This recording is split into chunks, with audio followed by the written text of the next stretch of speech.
Just about set for the kickoff. Todd Harris on the field, fourth member of our team. Todd? All right, thank you, Brad. Coach Beamer, you've seen this team 4 times in 15 months. How do you go about beating them today? They're a hard team to beat. You know, you can't turn the ball over. You got to get a couple of turnovers. You can't give up long plays. You got to get a couple of long plays. You got to be good in the kicking game. We talked extensively about the youth of your team. How do you get them ready and not to have the nerves show here in ACC title game? Well, you know, we're playing, our 13th ball game. So, you know, they've been through some battles. I think they're going to be okay. All right, thanks, Coach. Good luck to your time.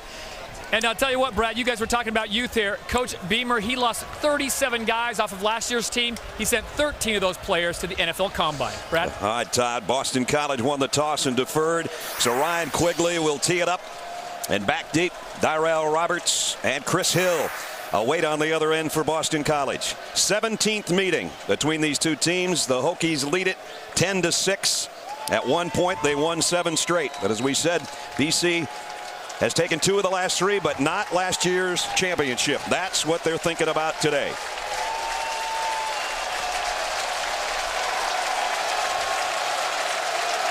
On a Chamber of Commerce day, beautiful day in Tampa, Florida.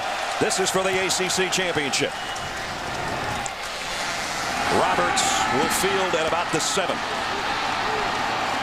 And Roberts out across the 30, close to the 33-yard line. That's where Virginia Tech will go to work offensively. And with that, let's check our Dr. Pepper impact players. Darren Evans, what a year he's had. His first carry will probably put him over the 1,000-yard mark. Greg Boone, you'll see him not just at tight end in some different situations. We'll cover that as we go. And Victor Harris, Paul already talked about him. He knows what to do when the ball's in the air. And if he catches one, he'll take it the distance the other way. First play, they flare the pass out to Danny Cole, and Cole knocked out of bounds after a pickup of about 4. Donnie Fletcher made the tackle. Tyrod Taylor out of Hampton, Virginia, the sophomore, 11-2 as a starter. There were plans actually at the beginning of the year to try to redshirt him, and that blew up after about 1 week, Grease. Yeah, and talking with Frank Beamer, he says this kid is athletic, he is competitive, and he is a very accurate passer. He thinks by the time he leaves Virginia Tech, he's going to be a big time player. Straight up the gut with Evans. And Evans gets 4 and goes over 1,000 yards on the season. That was quick. That was quick. I figured it'd take 1 carry. Let's check Greasy's game plan. Boston College, the defense has been leading the way all year. Here again today, and Virginia Tech got to get back to Beamer ball. That means takeaways on special teams, takeaways on defense, big plays throughout. Virginia Tech's got 7 block kicks just in the series against Boston College. That's Beamer ball. Taylor now will back into the shotgun. 3rd down and 2. Opening drive of the ball game. Taylor a run all the way. He's not going to get there. Actually lost a yard. Hertzlich, the linebacker, made the stop. You talk about Beamer ball. The 3 of us were up here in the booth going through the microphones and all that stuff yesterday afternoon. What happened? They have an hour on the field. I think the first 30 minutes was all about special teams. And of course, it's Frank out there with the tie on and a whistle in his mouth, coaching them up the day before the ACC title game. So keep in mind, block kicks have gone against Virginia Tech this year too, and that's something Frank hasn't been happy about. They're set to punt here. Brent Bowden will kick. And it's a good one. Rich Gunnell waves for the fair catch and takes it at the 16-yard line. 44-yard kick and no return. So Boston College will take the field offensively for the first time. Let's take a look at our Dr. Pepper impact players for the Eagles of BC.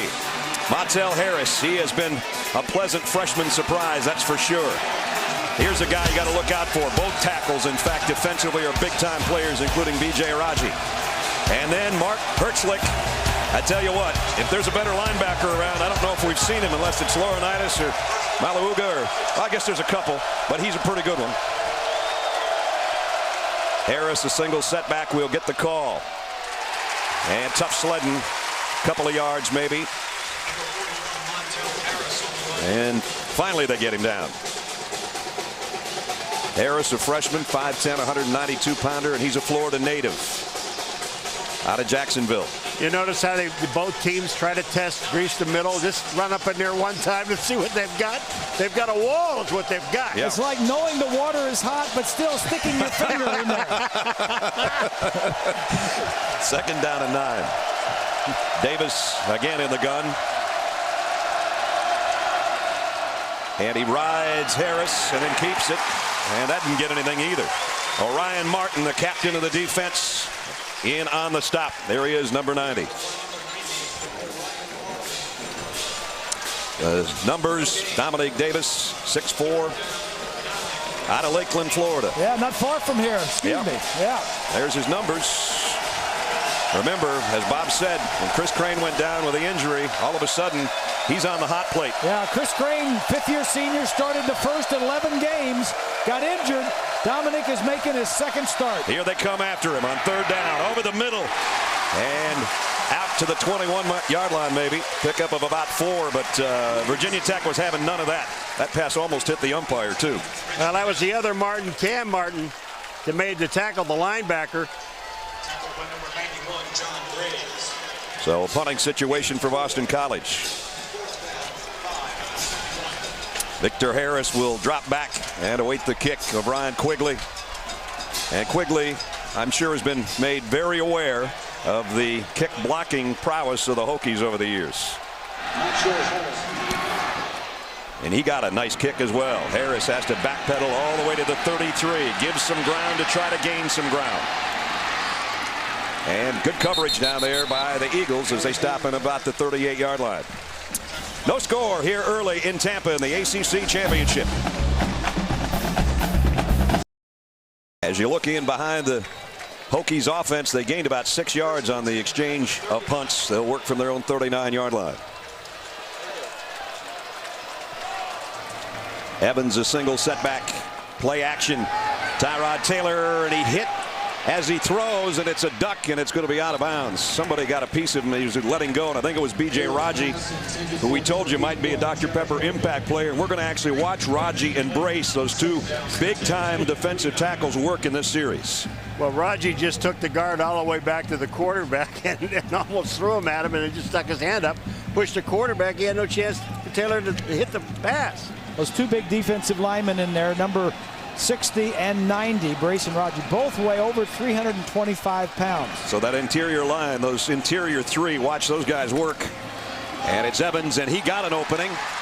And Evans is out to the 45-yard line. So they open it up pretty nice there. In your face. That is the key matchup that we're talking about today, and we'll watch the line play a lot because very important. Watch these guys in here. The 2 defensive tackles and the 3 inside offensive linemen. Schumann gets a double team and double team help from Marshman. Nice job on the inside there of double teaming Raji, getting some space to run the football. Evans got 6. There's what we're talking about with the matchup. Now behind Tyrod Taylor, running out of time. Finds some and buys himself some and throws complete to Darrell Roberts. And boy, he had to thread the needle from behind him. You could see he had to put some mustard on that one. I love that shot from behind. You could see what the quarterback saw. He was waiting. Something opened up, and then he threw it and completed it, but almost had it picked off. That's why Frank Beamer was telling us he's very accurate. Now watch it again. There's not much space out there. Grease, you've been there. Oh, yeah. Now you just want to, looking downfield, you're feeling the pass rush. Sliding over. Now you don't see the defender from the right side where it's coming up. He just gets the ball in there for a completion. At the 41-yard line. Now back to the run. There was movement on both lines. We'll see who this flag is against. Like the offensive line for Virginia Tech may have moved. Illegal shift. Tim Zamorski is our referee today. Illegal shift. Number 8 of the offense. 5 yards to previous spot. First down. Greg Boone, we mentioned their big tight end, 280-pounder, and they put him in some different spots sometimes during the course of the game. Yeah, what I liked about him is that, they said, he can throw. Boone can throw. He was a quarterback in high school. The only problem is he only likes to throw it real deep. He'll set up in a normal position right now on 1st and 15. Taylor, deep drop, Short pass, got it complete. Evans, head-on collision and knocked out of bounds by Wes Davis. Pickup of 11, though.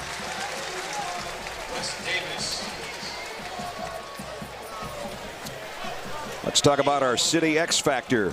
Gentlemen, I think whoever plays well between these two might be on their way to FedEx Orange Bowl. Yeah, they're both second-year players. Dominique Davis is only starting his second game, whereas Tyrod is starting his 14th. Little advantage there to the Hokie. Tyrod's looking at a blitz off the corner, but he whipped it out there quickly on the wide receiver screen, and Roberts has got it. First down inside the 25, down to the 23-yard line. Tyrod Taylor right on target to his big freshman wide receiver out of Windsor, Virginia, Darrell Roberts. Well, and he also gets an excellent block on the outside by the wide receiver. Just take a look at it. The wide receiver is going to be outside taking care of his man. Block, block, block, and you go back into the inside. That sets it up perfectly. Danny Cole is the guy out there with him that got the block. So it's another first down for the Hokies. 9 minutes remaining first quarter. There's the numbers early on Tyrod Taylor. He's been on the mark. First and 10 at the 24 of the Eagles. And here's the option. Evans inside the 20 down to the 19. Pickup of 5 more. Darren Evans, 210-pounder. Frank Beamer talked with us about his young quarterback, Tyrod Taylor. Competitive, athletic, accurate thrower. I think will be a terrific quarterback before he leaves Virginia Tech. Nice and succinct. All the things you want to hear, right? Oh, for sure, for sure. 2nd and 5. And now it's Oglesby who came in to give Evans a breather, and he's got it down to the 11. Hertzlick made the tackle, but the ground game and the mixture of plays right now by Brian Steinspring, the offensive coordinator's got the Hokies moving. Well, one of the things, too, that we're seeing is we talked about Raji and Bryce 60 and 90 for Boston College, but what the Hokies are trying to do now is they're not afraid of the middle. Ness, they're going to go back in there. They do. Oh, they paid the price. They went right where Paul was talking about, and then B.J. Raji said, I heard McGuire. Watch this one. I mean, you say, well, they were going the cutback, but just take a look at these guys hammering. McLaughlin, the linebacker, comes up and makes the tackle. These guys, Boston College didn't allow an offensive touchdown the last time these two teams got together in midseason. 9th play of the drive. The red zone has been a problem, a big problem for Virginia Tech. Cole, the motion man across the field. Evans got an opening down to the 5. It'll be 3rd down and about 3. Now that's what I call blocking up the middle. That hole was there. I mean, he picks up about 7 yards on this play, but hitting the hole that fast, that's what made this thing work. Just take a look at how fast now Evans is going to hit this hole. Here he comes back, he takes a step, bam, there's the hole, you see it. It's perfect, the blocking is there, and the 7 yards is there. You might have heard something that sounded like boos. That was Boone, the tight end, taking the field. The fullback comes out, and it's 3rd down and 4. The Hokies can get a first down at about the 1-yard line. Now Boone and Smith both shift, and Tyrod Taylor wants to talk this thing over on the sideline with Frank Beamer. We'll see what they do when we come back. 3rd down and 4. Again, both tight ends shift. And now the motion man back to the far side as Tyrod Taylor is going to quarterback draw it. Touchdown. That's about as pretty as you can do it. 5 yards, touchdown, Tyrod Taylor. Talk about an X factor. Yeah. That wasn't the play at all. He was supposed to throw it. Turned into a quarterback draw. You see how quick he took it? I mean, he looked, he saw the opening, he saw the goal line, bam.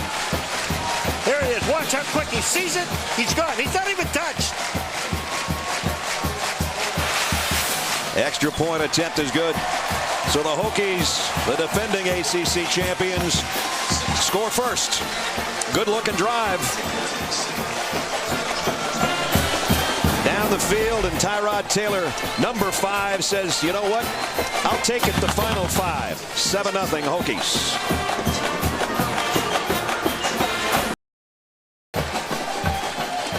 Beautiful shot of the Tampa skyline from the Goodyear blimp. Our Dr. Pepper ACC Championship. Virginia Tech leads here in the first quarter, courtesy of Tyrod Taylor's 5-yard touchdown run. It capped the 61-yard march in 10 plays. And on that drive, they had 2 3rd and 4s. They picked up one by a pass and the last one by the run for the touchdown. You know, with Tyrod Taylor in there, you have a built-in quarterback draw. You bet. On every pass play. Yep. And I love that play down inside the 15, inside the 10-yard line. You drop back, they have to cover, and then you got another man that can run the ball. And the thing about it is you're also going, which I like about it, you're going straight ahead, so there's no, there's no room for loss on the play. Mm-hmm. You're going to pick up something, like 7. Justin Myers got it readjusted on the tee now to kick off. And it's Montel Harris and Chris Fox that are back for Coach Jagosinski. Boston College wants to get something going now on this drive and try to make up for the touchdown march by the Hokies. High kick and short.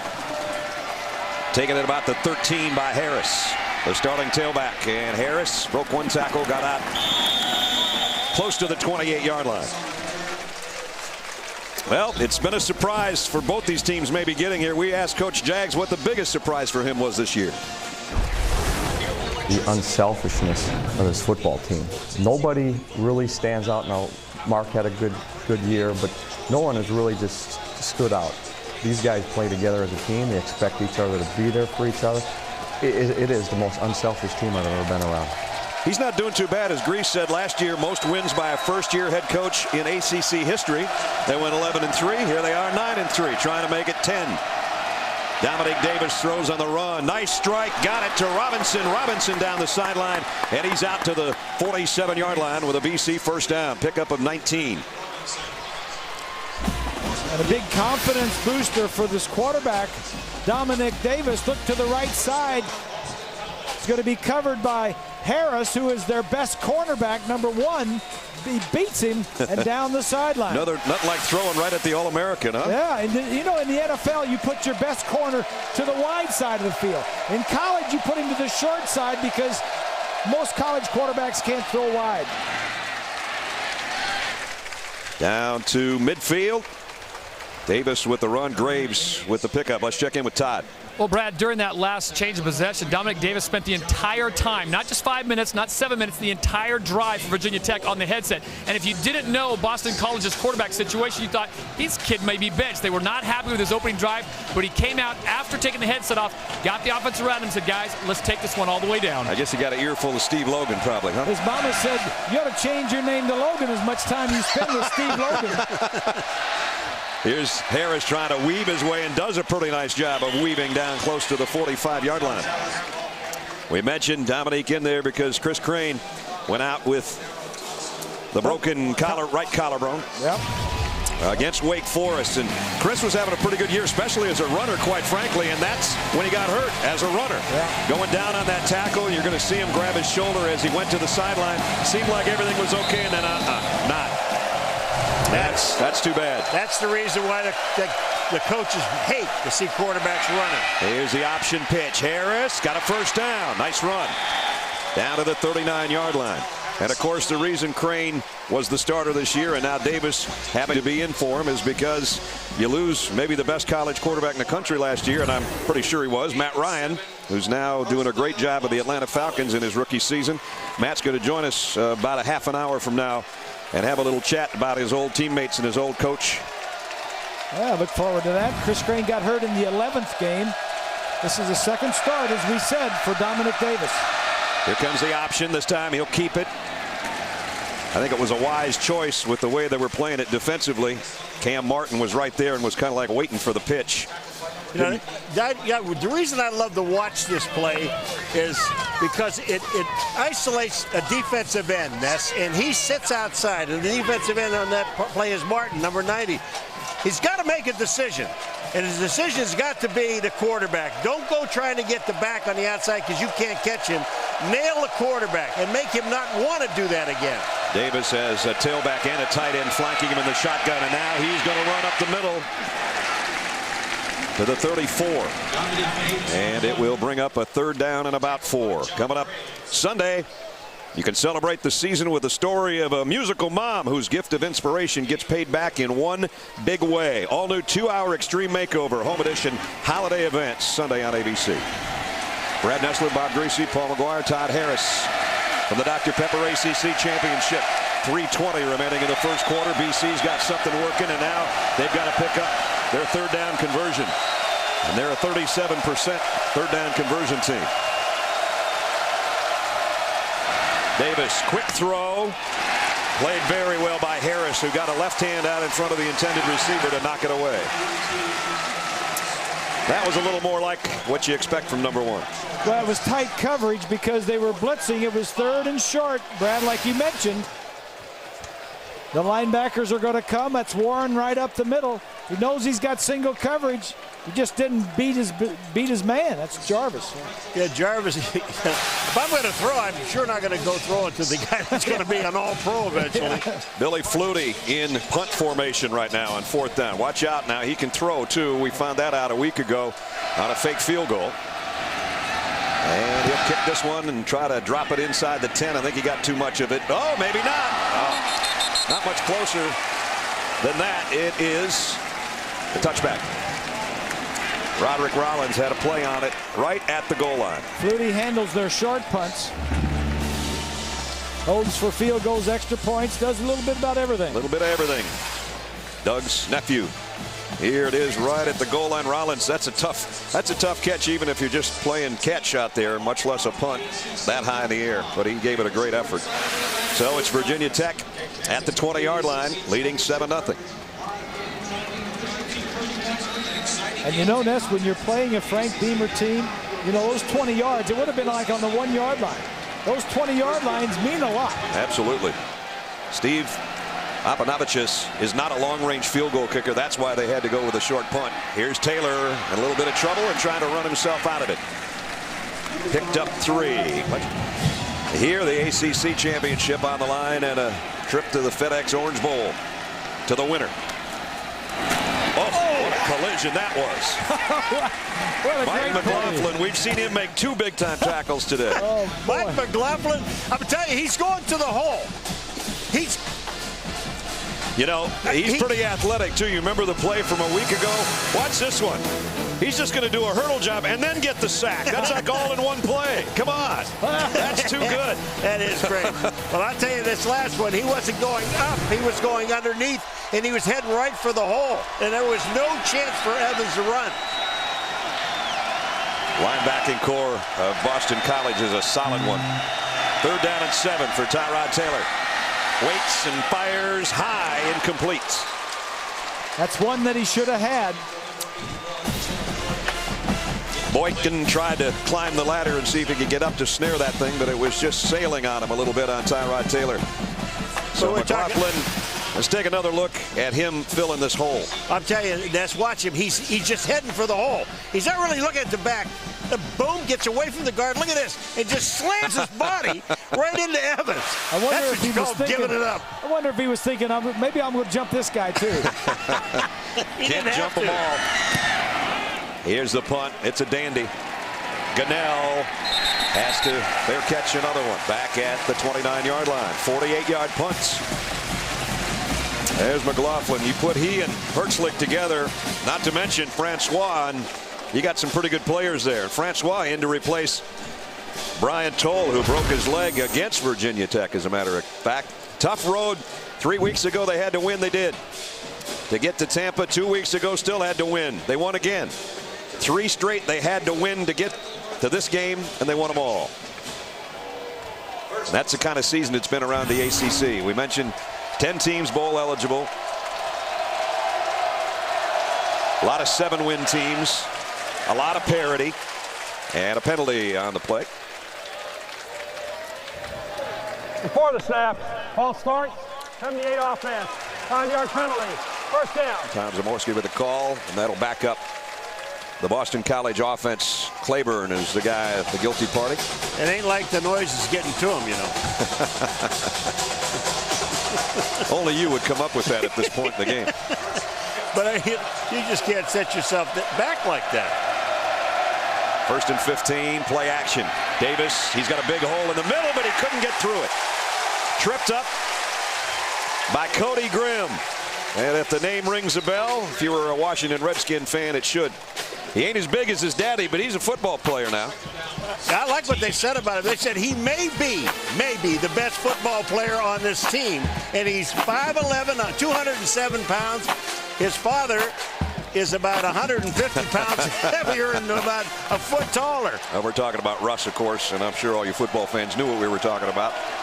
Long-time All-Pro with the Washington Redskins. And the offensive line coach now in Arizona. 2nd down and 17. Harris spins to his left. Boy, he's shifty. There wasn't much there. At least it didn't look like it. And he picked up 6. There wasn't much there, Ness, but the thing about it is Virginia Tech's pursuit. I mean, every time he made a turn to go another way, there were 2 or 3 people in his face. You got to give credit to Bud Foster, the defensive coordinator for the Hokies. Every year he seems to come up with a defense. Last year he lost 6 players off of this defense. 5 of them were 5th-year seniors, so he lost all of his leadership, and he's back ranked 6th in the nation in total defense. He's one of the best around at what he does. 3rd down and 11. Maybe the last play. It will be the last play of the quarter, barring penalty. Davis, deep middle, incomplete. That's one you really wanted. Dominic had plenty of time. He had vision. He threw it right on time. The guy should have caught the ball. Sounds like a quarterback talking, doesn't it? Come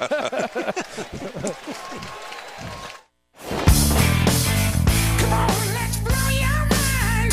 Come on and smash, grab and take it. Holiday spirit underwater. I like that. I do too. There's another place I'll never go is underwater. It's fun down there. No, Quigley to punt. Boston College time. with a big shift on their front before the punt.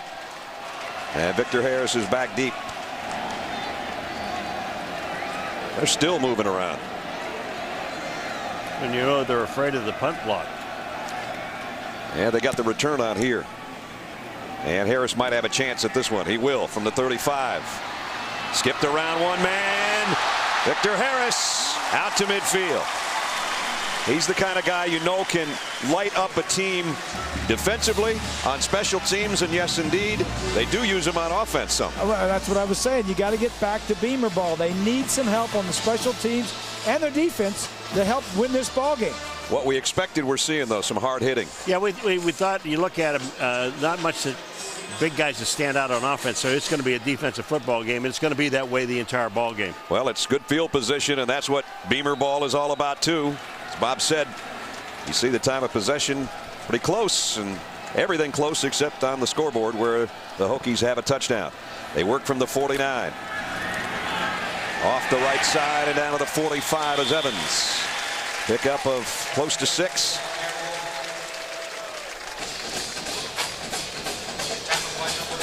You know, this Evans kid, I mean, it's just so amazing when you start reading the numbers about this guy. In high school alone, this guy scored 127 touchdowns, 61, Bob, in his last year in high school. He had 4 championship rings.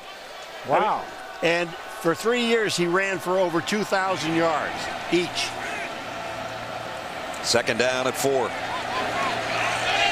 Taylor under center this time.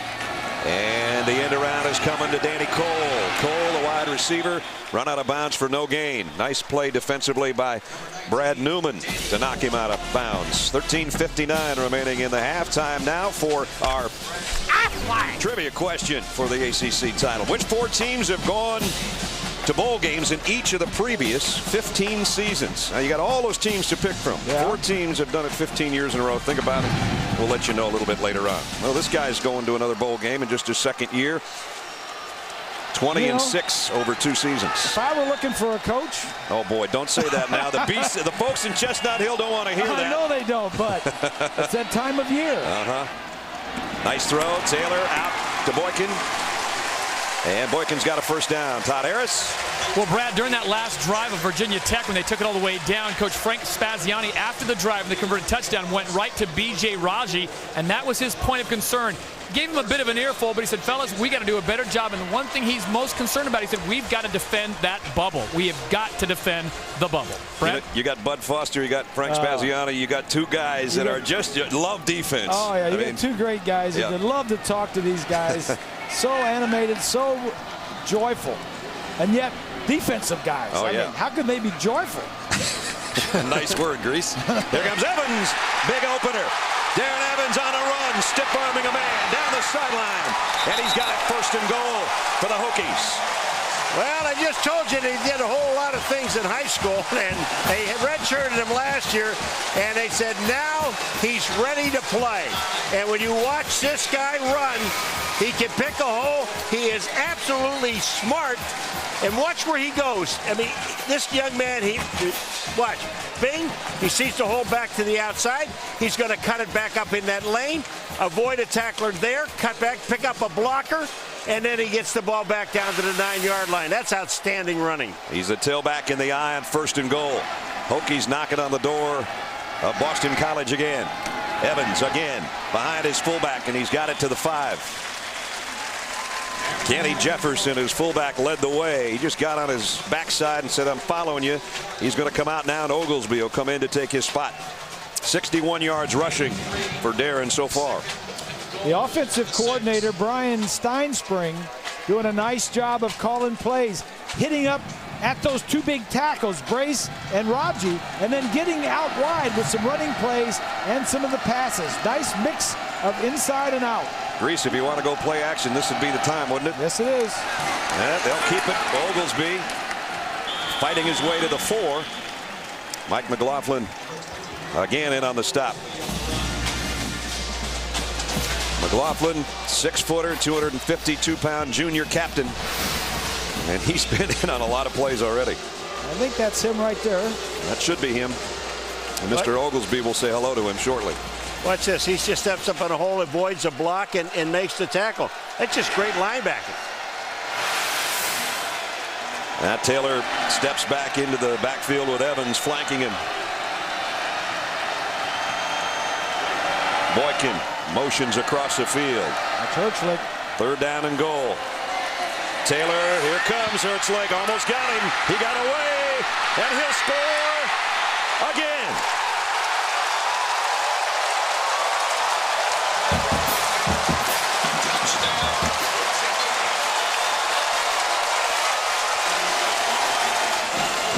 Tyrod Taylor's been the man for the Hokies. His 2nd rushing touchdown, and he was in some trouble on this one, Grease. Well, he looks around. McLaughlin chases him out. He's the wild card in this whole thing. How many guys can be on your 8 or 9 yard line with all those defensive guys around you and make it to the end zone? You're seeing the best of Tyrod Taylor today. His 2nd touchdown. It's 14-0.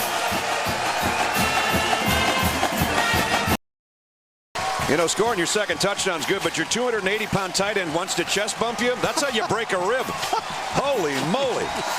Tyrod Taylor caps off a 51-yard drive in 7 plays, about 3.5 minutes for his 2nd rushing touchdown of the day and his 6th rushing touchdown of the season. So now the pressure's on the BC offense. Montel Harris standing back there, pacing, waiting for Justin Myers' kick. 11 minutes, 8 seconds remaining, 1st half. Virginia Tech out in front by 2 touchdowns.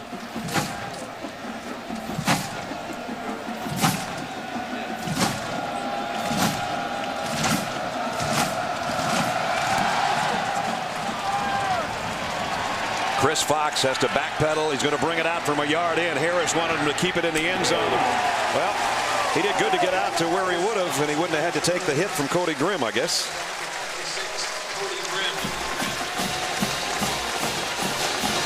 Coming up tonight's Big 12 championship game going on. Oklahoma and Missouri will tangle on ABC. Dr. Pepper Big 12 championship game on ABC tonight at 8 o'clock Eastern time. And Chase Daniel and Sam Bradford, I'd say the ball will be in the air just a little bit. Don't you agree? Yeah, I agree with that. Yeah. What a great year Bradford has had, huh? Look at those touchdowns. 80 touchdown passes. Bradford, who knows, might be on his way to a Heisman Trophy season too. Yeah, he's going to be one of the finalists for sure. At the 20-yard line. Keeping it is Davis, and in trouble is Davis, and down he goes. He's going to lose a yard, almost 2. And it's Cody Grimm again, and we've called his number quite a few times already. Well, you know, you can tell it's Dominic Davis's second game, because when he runs that play, Bob, you're supposed to put it in and let him take it quick or get it out quick. And the thing is just taking too long. Well, you know, it seems like he's a tall guy. He seems to like a long strider. And it takes him a while to stop and then get started in it and get going. Yeah, he's got long legs. He's 6'4" and about 200 pounds. Yeah.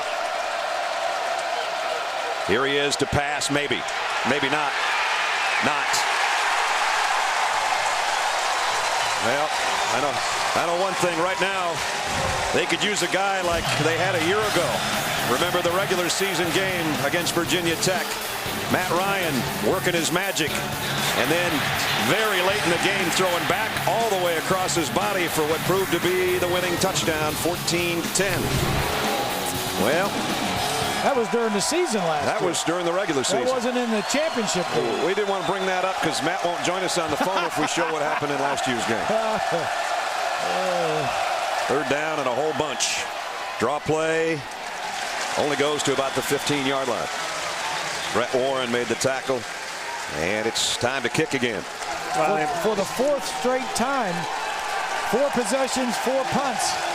We asked you Aflac trivia question a little bit earlier. Which 4 teams have gone to bowl games in each of the previous 15 seasons? Well, here they are. Virginia Tech, Florida, Florida State, and Bob crossed off Michigan. It's all over. They don't have the streak going anymore. He loves that little telestrator when he can wipe somebody out. That's just a little mark, too. A little mark means so much.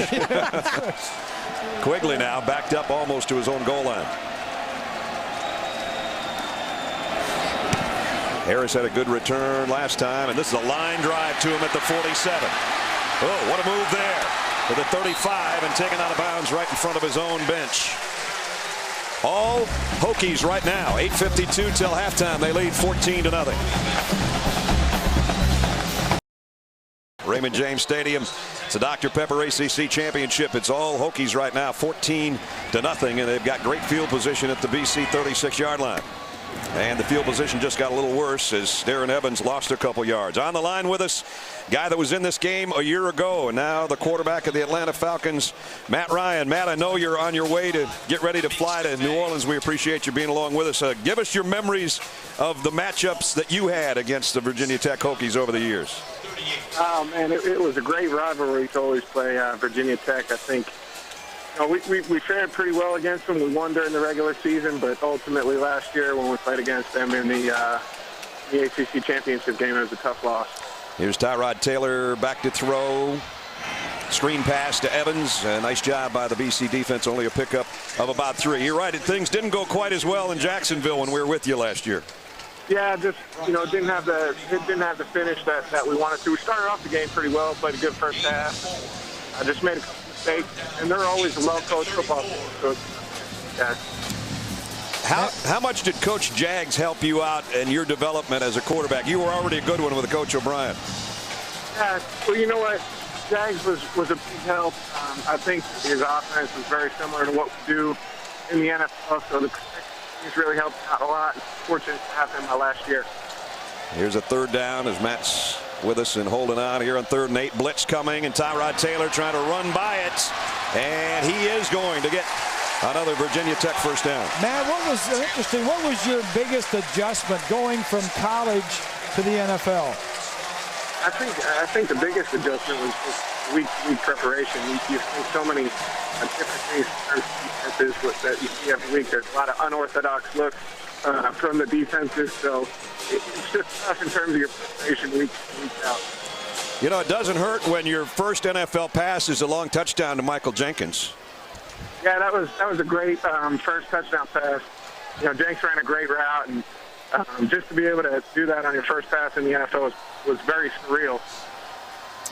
And the Hokies first down wrapped up. I know you still got a lot of good friends on this team, and I'm sure you're hoping for them. And you know, Chris Crane, who backed you up, tough way for him to end his season. Yeah, bummer for Chris to break his collarbone against Wake Forest. I feel bad for him, but he had a great year. I think you know, did a lot of things, made a lot of improvements throughout the year, and I was impressed with how he handled everything this year. So. You know, you feel bad for him, but it gives an opportunity for Dominique Davis to step up. Dominique having a little bit of trouble here today. Tyrod Taylor's playing very well. Second down and 10 for Taylor as he looks to the sideline to change the play. And BC defense trying to slow him down. He goes down the middle with it and caught. It's going to be a first down at the 13-yard line. Matt, you know, one thing I always thought that you were really good at that not many quarterbacks in college are, and that is getting rid of the football, not taking a sack. Was that something that somebody taught you, or did that just come naturally? What, you know, first years I was in West Coast system, and the key is to get that ball out as fast as you can time and in rhythm. I think that coach the first 4 years really helped out. You know, it's just that time to kind of train and getting the ball. That was a good job. Well, Matt, we're going to let you run. We know you got a huge game against the New Orleans Saints in the NFC South. You've done a remarkable job with the Atlanta Falcons and Coach Smith, and congratulations on your year so far. Good luck, buddy. All right, guys. Thanks for having me in. Look, Matt. Matt Ryan, the not only offensive player of the year a year ago, but the overall top player in the Atlantic Coast Conference. And off to an 8-4 start with the Atlanta Falcons, who were not supposed to be that good a team, but new coach, new chemistry, new quarterback, and everything's all of a sudden working. Exactly right. That doesn't happen very often where you hit on the head coach, the quarterback in the draft, a free agent running back, a first-round offensive lineman. It doesn't hurt when a quarterback's very smart either. He's one of the smartest around for his age especially, that's for sure. First down at 20 now, back at the 23. Taylor, this one he wanted to run all the way, and BC knew it, and B.J. Raji was there to meet him. So this is going to be another loss of 7. Our aerial coverage today provided to you by Goodyear. Football's rough. Your commute shouldn't be. So get there on Goodyear Silent Armor Technology. Pretty day in Tampa. You know, we go through hots and colds, and we're doing games in September and we're sweating, and we're doing games at Ohio State and we're freezing, and now we got a perfect day. Yeah, well, here you go, see a perfect play. Watch Raji. He just beats the guard and makes the tackle. A little spin move there. Taylor rolls to throw, ball in the air, intercepted. Picked off by Boston College Paul Anderson. And Anderson, his 6th interception of the season. Hertzlick's the guy that made the hit. Anderson got the carom. Well, it's one of those deals where that ball, you're defensive lineman, and your job is to jump up in the air. Watch. Get up in the air and knock the ball. Get up, get up, get up. And that was Hertzlick. Yeah, the linebacker actually that knocks the ball. Oh, how about the block he threw after that? He's not done yet. He went over to the bench and hit 2 other guys. Well, this Boston College team, the defense, as I said at the beginning, has to lead the way. They've scored 8 non-offensive touchdowns this year, 5 interceptions for touchdowns. So defense got to lead it. Short throw, caught to the 49 by Robinson. And you saw Hertzlick over there on the sideline, as if his physical presence wasn't enough. He's got the mohawk, and then he's got the whole Lone Ranger thing going with the eye black. He's a scary looking dude now. There's a football player right there. There you go. Mess, and I played a long time ago. We had a couple of guys like that. Those are guys you just don't talk to. just stay away from him. Oh, yeah. And if he wants water, just give him as much as he wants. Davis rolling, and he's going to just get rid of this one. It'll bring up third down and about 4. Coming up at halftime, the Dr. Pepper Get More from Game Day event. Ronnie Botts from Clayton, Georgia, and Gaza Kenna from Brick, New Jersey are going to attempt to throw footballs into a giant 8-foot Dr. Pepper can to win $100,000 scholarship. Jay Crawford to be along with us. as we'll watch that at halftime. We talked to the kids last night. I said, when you get the $100 grand, you going to buy a car? He said, I can't use that for a car, can I? 3rd down and 4. Davis all by his lonesome, and the Hokies are thinking about bringing it, and here they come. Down the middle, and a nice throw and catch. And a 1st down. Rich Gunnell has got it at the 39-yard line. Here it's Boston College trying to close the gap. Down the middle and wide open. Gunnell again, but the ball is out, and the Hokies have got it. Oh, my, it could have been a huge play. Instead, Cam Martin with a fumble recovery in the end zone. Oh, man, you know, when we talked to the coaches, both of them said the same thing. The one thing that we cannot do is turn the ball over. Make any kind of a mistake. We have to play error-free ball, and when you got Gunnell's got a touchdown or almost a touchdown, the ball is popped out. It's Harris. Harris knocks it loose. Big play by Harris. And it ends the Boston College threat. You're so right, Paul. These turnovers, the interception for Boston College by Anderson seemed to turn a little bit momentum. Absolutely. The first big play for the Eagles all day, and then they turn it back over. And it all goes for naught as Evans only about a yard. Darren Evans on the run. And that, with 2:25 remaining, that would have been huge had he held onto that ball and gotten to the end zone. You're talking about 14-7 changes the whole complexion of things. You just can't say enough about Victor Harris. You know, he's cornerback. He's had 15 career interceptions. He's run 4 back for touchdowns. He's run punts back for touchdowns. He's just a guy that can make plays. He's good with the football, and he's a heady player, knocking the ball loose on defense. 2nd down and 9, and Evans runs straight up the middle where McLaughlin met him, but not before he got a nice gain. We're about 2:50 away from halftime, and that will mean Times Square studio in New York. John Saunders, Craig James, Doug Flutie.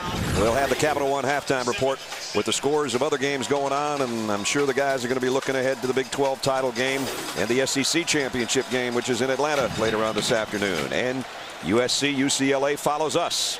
A lot of football left to be played on this December Saturday. Blitz coming, and a good one it was. Maybe about a foot gained on that play. Back in Tampa, where that man, Victor Harris, led his team in an emotional rally, fellas. He told anyone who would listen, including the offensive side of the ball, it's now time to make a statement. No backing down. Let's make a statement. Do not back off an inch. Let's go. Brent Bowden to punt on 4th down, and on the other end, Rich Gunnell, who took one in the regular season for a touchdown. They could use one right here, but he's going to have to call fair catch, and will do so at the 33-yard line. 38-yard kick, no return. Will return with 2:11 remaining in the first half. BC needs some points. Not exactly how you'd want to end your drives. Nope. 4 fumbles, 4 punts, and a fumble. It's the best field position that they've had all day. They work from just outside their own 34-yard line. Davis throws short, screen pass set up. Harris is off to the races, and he cuts back inside the 20 to the 15-yard line. Well, they needed that one. Nice call by Steve Logan. Little screen pass and good running by Harris. 51 yards. They're going to come right at you. Watch him come around this outside.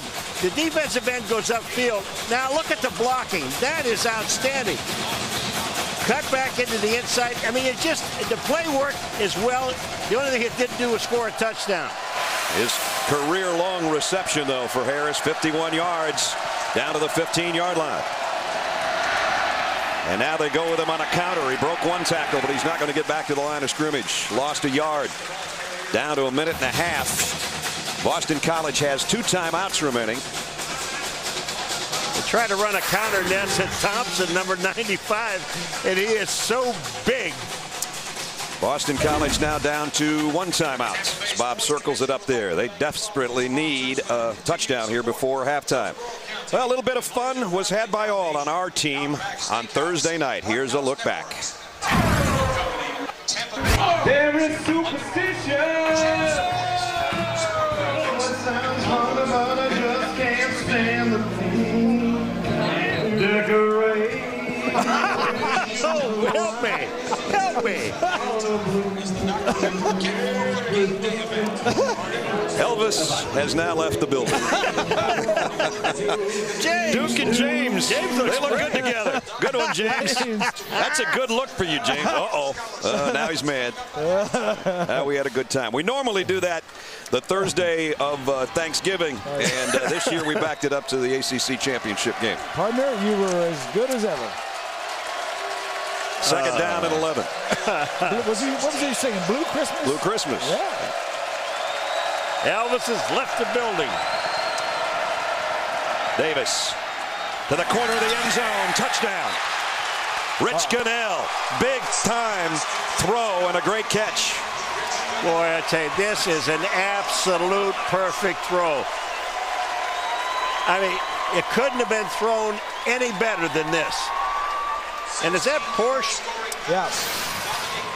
Here it comes. Just take a look in the corner of this end zone and look where the ball is thrown. Right where only the receiver can catch it. And he caught it with his hands, which is great. He had a wide receiver on a strong safety, and that is mainly what they wanted. Steve Logan making the call. Perfect execution. Redshirt freshman Dominic Davis. Now think about, had they not fumbled going in the last time, we might have a tie ball game right now. Dominic Davis, remember, he's had some nice plays during the course of the game. None better, though, than the one he just had to put Boston College back in the football game. 14-7, Hokies leading the Eagles.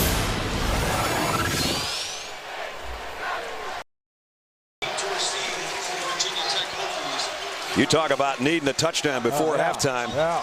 Talk about a slow start. Boston College looked like they were sleepwalking for the first quarter and a half. The interception by Anderson seemed to wake them up. So now after a 3-play drive that only lasted 42 seconds but 66 yards, we got a football game now. That's Darrell Roberts. He's back there with Chris Hill. Quigley had the ball fall off the tee, so he'll reset things. Seems like every kicker that's been in that spot on the field has had trouble with the football today. I don't know, maybe there's a big divot right there or something. The thing that kills me, see how they walk it off and now they mark it. Now he's going to cut. He's going to count some more anymore. They always end up in the same spot anyway. Why don't you just walk back there? That's getting FaceTime on TV for Quigley. Roberts from the 1. Roberts, a long strider, and he goes all the way out to the 33, almost the 34-yard line.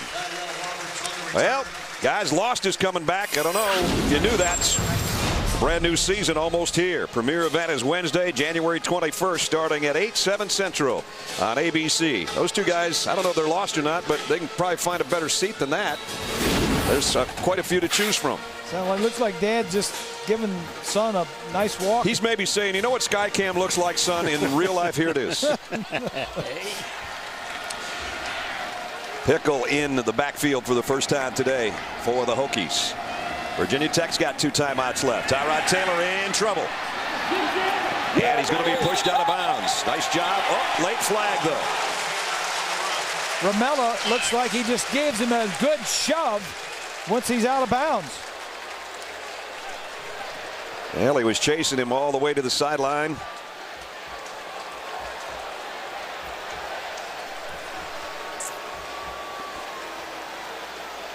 Here's a call.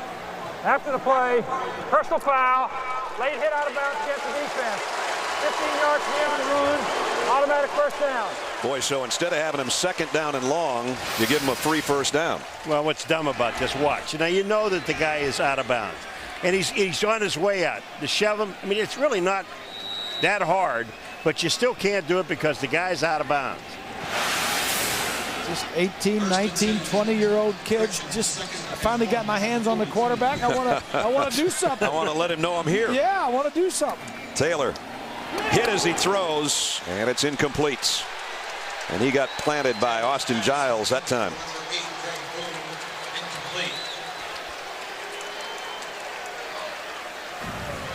We got a did you know for you.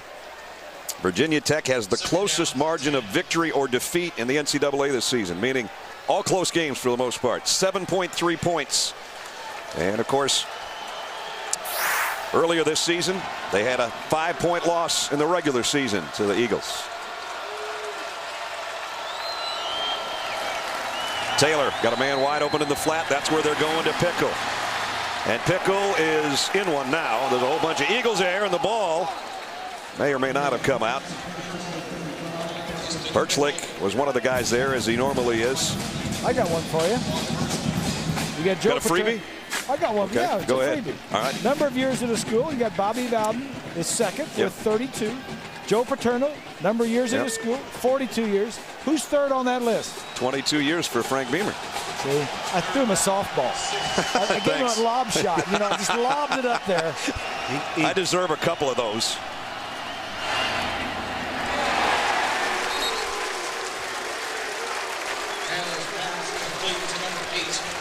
Roderick Rollins made the play on Greg Boone. First time we've seen Boone involved today, with the exception of that chest bump earlier with Tyrod Taylor. Frank's won 175 games in Blacksburg and 217 in his 28-year career. Heck of a good coach. Excuse me, go ahead. I was going to say 62 years young and a Virginia Tech guy, one of those coaches that coaches at his alma mater. 4th down. Bowden set to kick. Gunnell is back on the other end.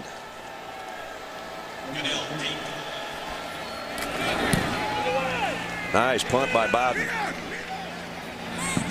Beautiful. Out of bounds after a long trip down to the 13-yard line. So just 19 seconds remaining in the first half. Let's talk about our performers of the week, guys.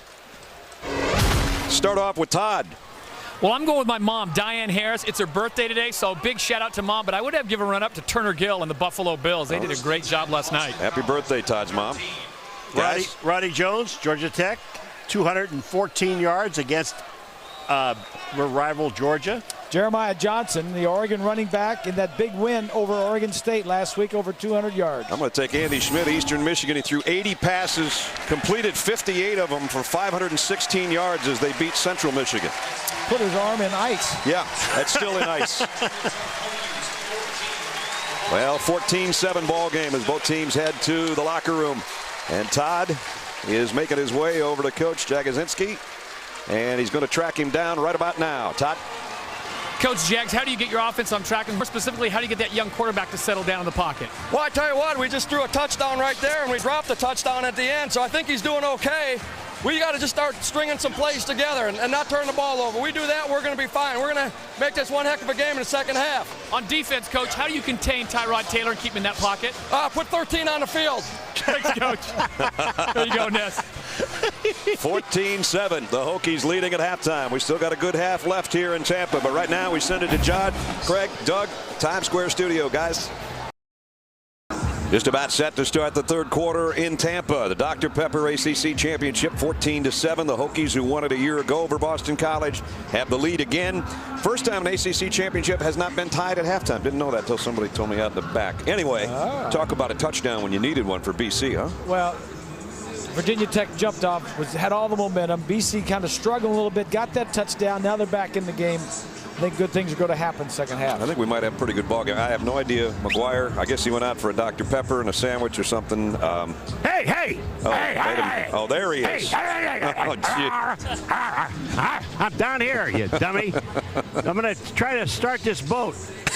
Hey, just stay right there, all right? I got a thing over.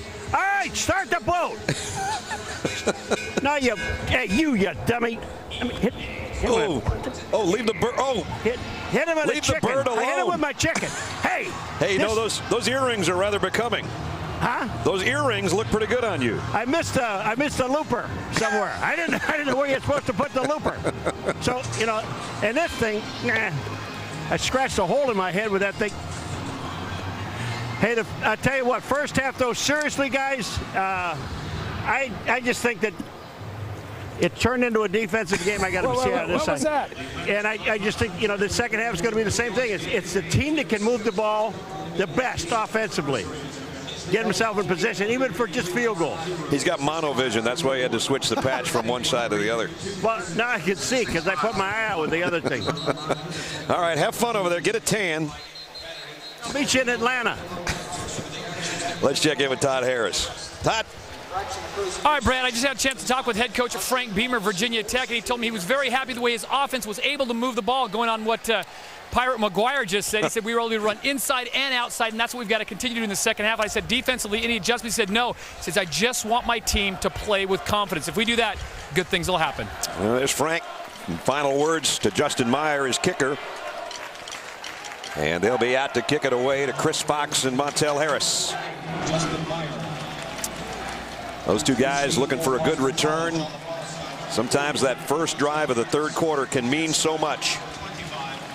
We'll see if that comes into play here this afternoon. We're 2 quarters away from crowning an ACC champion in Tampa, and the winner goes to the FedEx Orange Bowl. Both teams obviously going bowling, but the winner gets the big prize to the BCS. On a picture-perfect day in Tampa, we played a half and 2 more quarters to go. The kick down to the 10 to Harris. Montel took a big shot and bounced off it somehow, and he got all the way to the 35-yard line. And I mean, there was a collision at the 24, and the trainers are out in a hurry. Cam Martin, number 41, met number 41, and one got up and kept going, and the other one hasn't gotten up yet. So hopefully Cam Martin's going to be okay, the starting outside linebacker for the Hokies.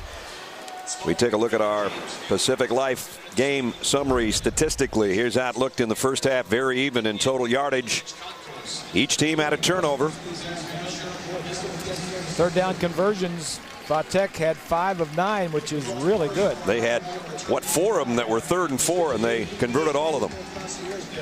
Total yards about the same, but I think that Virginia Tech in hidden yardage on special teams, punt versus punt, I think they have a big plus in that area. We called Cody Grimm's number quite a few times in the first half for various reasons, and right now he's playing linebacker because Cam Martin is out and looked like a shoulder as he came over to the near sideline. First down, Dominique Davis from the 35.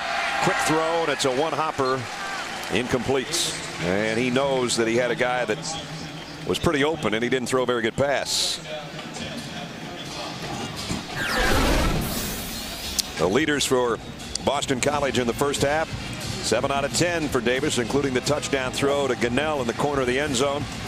It's tough sledding for Montel Harris, only 21 yards. Gunnell had the catch just before halftime that put him back in the ball game. As you look with Sky Cam behind Dominique Davis. Harris, he's a tough runner. He is. He's not the biggest guy in the world, but he gets 7 more yards.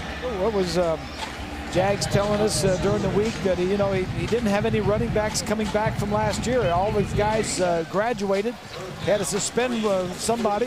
He says he went out recruiting and he was just trying to get some kids to come to school. Yeah. He didn't say, hey, you might play. He said, you might start. He said, I need players to start. His top 2, Hayden and Harris, both are true freshman running backs that have played all year. Harris has set the school freshman record for rushing. He's going to flush out of the backfield now as a receiver to the right side for Davis. Quick throw to the middle.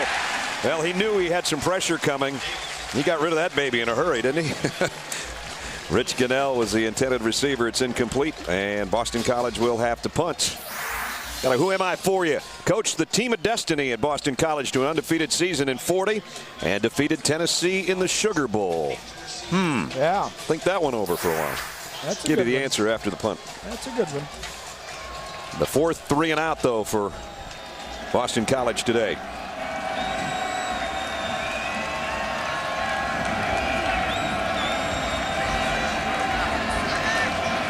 Again, making some adjustments on the front wall. And this one comes off the side of Quigley's foot and over to the Virginia Tech bench. They're going to spot it at about the 32-yard line. The Eagles come out and just take the ball, don't do anything with it. Punter comes out, doesn't do anything with it. It's kind of like how they started. Yeah, exactly. Like you said, looked like they were sleepwalking early in the game. Well, we asked you the who am I, coaching the 40 teams, an undefeated season. Frank Leahy before Notre Dame. How about that one? That's tricky. Yeah, that's a good one. That's a good one. You come up with some tricky ones every now and then. You know it. Here's Virginia Tech's opening possession now, the third quarter, with a touchdown lead. on the ground. Evans popped in the backfield. The initial contact, that was all Raji. I mean, he got help from his friends, and he won't get credit maybe for the tackle, but he's the one that made the play. B.J. Raji, 6'1", 323-pounder, and he's going to be a dandy at the next level, too, I think. Virginia Tech's leaders, Tyrod Taylor, of course, 2 touchdowns rushing. That was the big plays for them. Evans the leading rusher, and Rogers has caught 3. That interception there for Taylor, that was a tip ball. Yep. We quarterbacks, we don't count that. No, you got to get that statistic changed. You know that. I mean, talk about it all the time. Boston College trailing by a touchdown. They could use some magic, some fluty magic maybe. Billy's pacing the sideline. Doug's on the line with us from Times Square studio. Doug, can you help your Eagles out here? What do you think? I don't know that I can. Dominic Davis will be all right. He looked pretty good at the end of the half there throwing a football. I think Steve Logan's just trying to protect him a little bit right now, but they'll be okay. Here's a 3rd down and 11 for Virginia Tech. Tyrod Taylor looks over to the sideline, gets the call.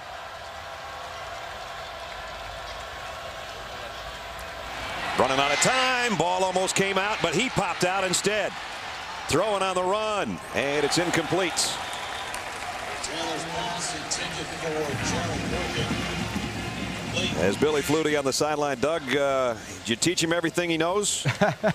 I tried to teach him a little bit. Now he's off and running. He's on his own. He's a good little athlete. He's a punter, kicker, quarterback, receiver, you name it. So he's a great all-around athlete. How excited were you for him last week with a fake field goal for the touchdown? That was so big time. I mean, you know, he's worked his tail off, and to have a chance to make a play for your team and to see him execute, I was thrilled. I was jumping up and down here in the studio. And here's the punt. Gunnell is going to let it bounce, and it's going to go out of bounds. We're going to take you back and take a look at the play from a week ago. And, you know, you talk about big plays in Flutie history and Boston College history. Of course, Doug's got the most famous one from the Orange Bowl, but Billy Flutie's touchdown was pretty big. This one, you ever get sick of seeing this, Doug? I don't know. It brings a smile to my face. Yeah, you get a little tired sometimes, but, boy, it always brings a smile to your face. And I'm just afraid Gerard's going to drop it one of these days. That would be a terrible ending. You got it out to Phil and he drops one. Well, remember the commercial? The commercial they had where they showed the false endings? Oh, I don't think I've ever seen it. Here's Davis, and he's got it complete. And it's a 1st down. As Doug said, Dominic Davis is playing pretty good. He's going to be all right. I didn't see it. Tell us about it. Well, they had a commercial with Michael Jordan where his shot rims out, and A-Rod are making the play, Jeter making the play at the plate that the ball gets thrown away, and they have to bounce back and show it corrected later. So I'm waiting for the day that ball is incomplete on the floor. Well, your alma mater's on the drive right now. Touchdown here would be huge. Again, Harris out of the backfield. Quick slip screen throw out to Gunnell. Doesn't get much.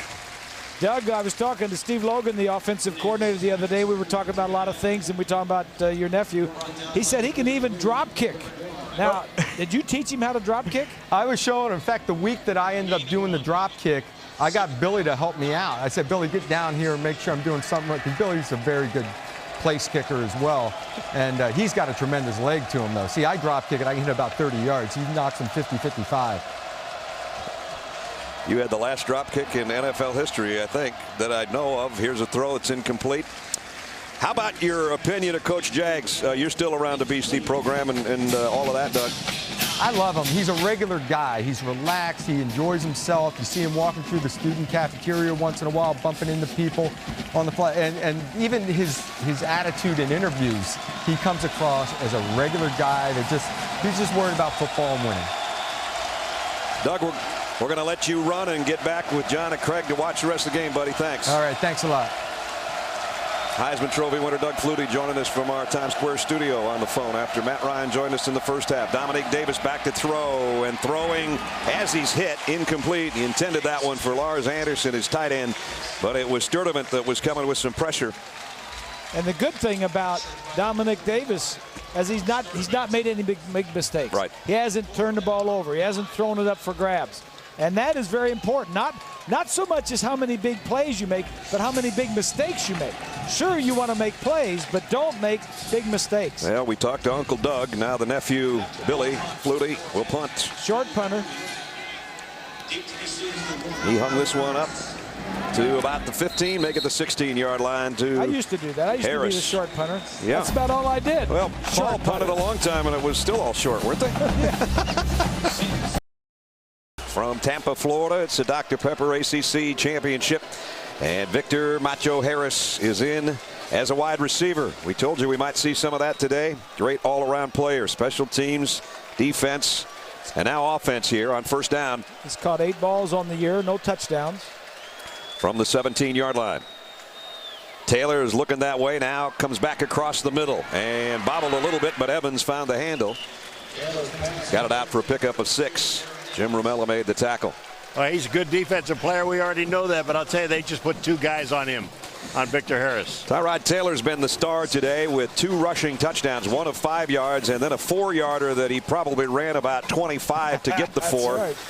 And Dominique Davis has answered with a touchdown pass late in the second quarter. If you're just joining us, this is the Dr. Pepper ACC Championship. Winner goes to the FedEx Orange Bowl, and right now it's Virginia Tech 14-7. Evans off tackle and tackled at the 25-yard line. It's going to bring up 3rd down and 2. Victor Harris is looking at the bench. Bob, he ran outside. He took people away. Just ran a fake reverse. Right. He didn't give him the ball. So he said, "Can I get out of here now?" Well, You're not going to give it to me. Especially if they stop him here. He knows he's got to go back to work. Well, Brian Steinspring told us, when he puts him in, he likes to leave him in for the whole series. And then if he stays in for 6-7 plays, then they'll have a replacement go in on defense until he catches his breath. Blitz coming on 3rd and 2. Taylor throws on the run, and it's complete. It's a first down. Darrell Roberts, the freshman on the other end. Pickup of 8 and move the sticks. Hertzlick was the guy that popped him, but he held on to the ball. That was a nice throw by Tyrod Taylor now. I mean, he comes out. Roberts sits down. He knows for the first down, and watch him sit, and here comes the ball. It's just a nice, simple play. He knew he was going to get hit, too. But he knew he had a first down if I just hang on to the ball. That first down's at the 33-yard line. Evans got the corner. Dives over the top of Roderick Rollins, who will get credit for the tackle, but he flew about 3 yards in the air and got 11. Evans is playing because, the guys ahead of him either were suspended or expelled. Brandon Orr was kicked off the team early in the year in the spring. Kenny Lewis, who was the running back that was supposed to be playing, got hurt early in the year. So it goes down to Darren Evans, who is a redshirt freshman playing for the first time. And he's got 80 yards on the day. Went over 1,000 yards on the season with his first carry of the afternoon. That was a dangerous one, intended for Boykin and incomplete. Let me ask you a question on that throw, Bob. And you went woo and you shook your head like, look out. Now, is that just predetermined? He's just going to take it and throw it no matter what's out there? Is that the way? I mean, that's what it looked like. Well, the pre-snap read was, okay, I got this short out, like a 5-yard out. But after he got the ball and turned around and started to throw, the outside linebacker just made a beeline straight out there for the receiver. I could just see him catching the ball, the defender catching the ball and going the other way. And you know how good Boston College is at that. Ooh. That one, a fake end around, and almost everybody converged at the same spot, didn't they? And maybe a 1-yard gain out to the 45-yard line. Our key matchup as we revisit it. That interior offensive line of Virginia Tech against those 2 defensive tackles of Boston College. I didn't hear him. Well, you better block these 2 guys. I'm telling you, and the 2 guys are Brace 60 and Raji 90. Right inside there, right over the center. Oops, sorry. There's Brace. You got to draw a bigger circle when you get that close up. Yeah. Taylor on 3rd and long. Here they come, but he found a crease. Now in the open field, first down and a bunch more. Wow. Well, you can't teach that, I guess. Well, that's true, Brian. That's the wild card of this whole thing. Is that once you've got him shut down, if it's a drop back pass, if you've got everybody covered, now you've got to stop him if it ends up in a quarterback draw. This is from the blimp. This looks like the old electric football games we all used to have. And then vibrating his way around everybody. That's a great shot. Yeah, just individual talent there. And when you see it, you coming up to tackle him, you better get yourself in a football position, in a ready position to make a play. You can't just dive at him.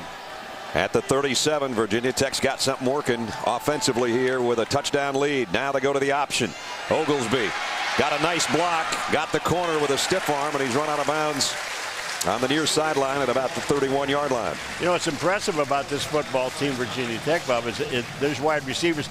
They don't catch a lot of balls, but they are learning how to block extremely well. The fact that time Cole got Hertzlick down to help get the runner around the corner. Oglesby got it down inside the 31-yard line. 7.5 to play, third quarter, 14-7 Hokies. Ninth play of the Virginia Tech drive. This is what the quarterback's looking at right now. Those two safeties give him a pre-snap read as to what the coverage might be. Oglesby runs right up the gut, and it was Hertzlick again made the tackle. Eighth time Virginia Tech has had 3rd and 4 or less. 3rd and 1 here. Play action. Taylor running for his life. That didn't work. Nice job by the Eagles defense led by Roderick Rollins. Well, you know what happens on this play, Ness, is it's a play action again, but they only sent one man downfield. One guy is all they sent. And Boston College had 2 people on him, and there was just no place for Taylor to throw the football because he didn't have anybody else out there. Yeah, they're going to bring out the field goal unit. Tyrod Taylor limped off the field. That's a shot of Sean Glennon, the backup. Dustin Keys is in to try a 50-yard field goal. His best is 45. Good looking kick by Keys. Got it. That's a big time field goal. There's the special teams coach. He kind of likes it.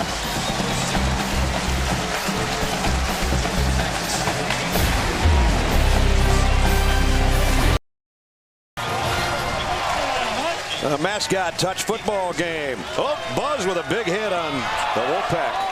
That's quite a tackle. They were knocking each other around in that thing. Good crowd on hands. You talk about getting knocked around. Even when you're the head coach, you know, sometimes people get excited and all of a sudden, boing. Oh. Ouch. Frank, duck. The field goal was good, but I got hit on the head. Oh. So much for those sunglasses. They sneak off into the sunset. Corey Holt, a backup wide receiver. The senior in grad school. He might be lucky he's in grad school. He might never play again. What do you think his chances of getting in the game are? Oh, boy, it's a contact sport even on the sideline. It's okay because the field goal was good. That's right. If it wouldn't have been good, I don't think it would have felt so good about the whole situation. Corey just slipped down the depth chart about 2 more receivers. Here's a kick. Going to be fielded looking into the sun at the 9-yard line is Harris. Harris, he's been a workhorse today, not only in the backfield, but as a kick returner. Got it out to about the 30-yard line. Let's take a look back. Our Mercedes-Benz drive recap. 50 yards in 11 plays and a career-long field goal by Dustin Keys, who had it perfect from 50 yards out.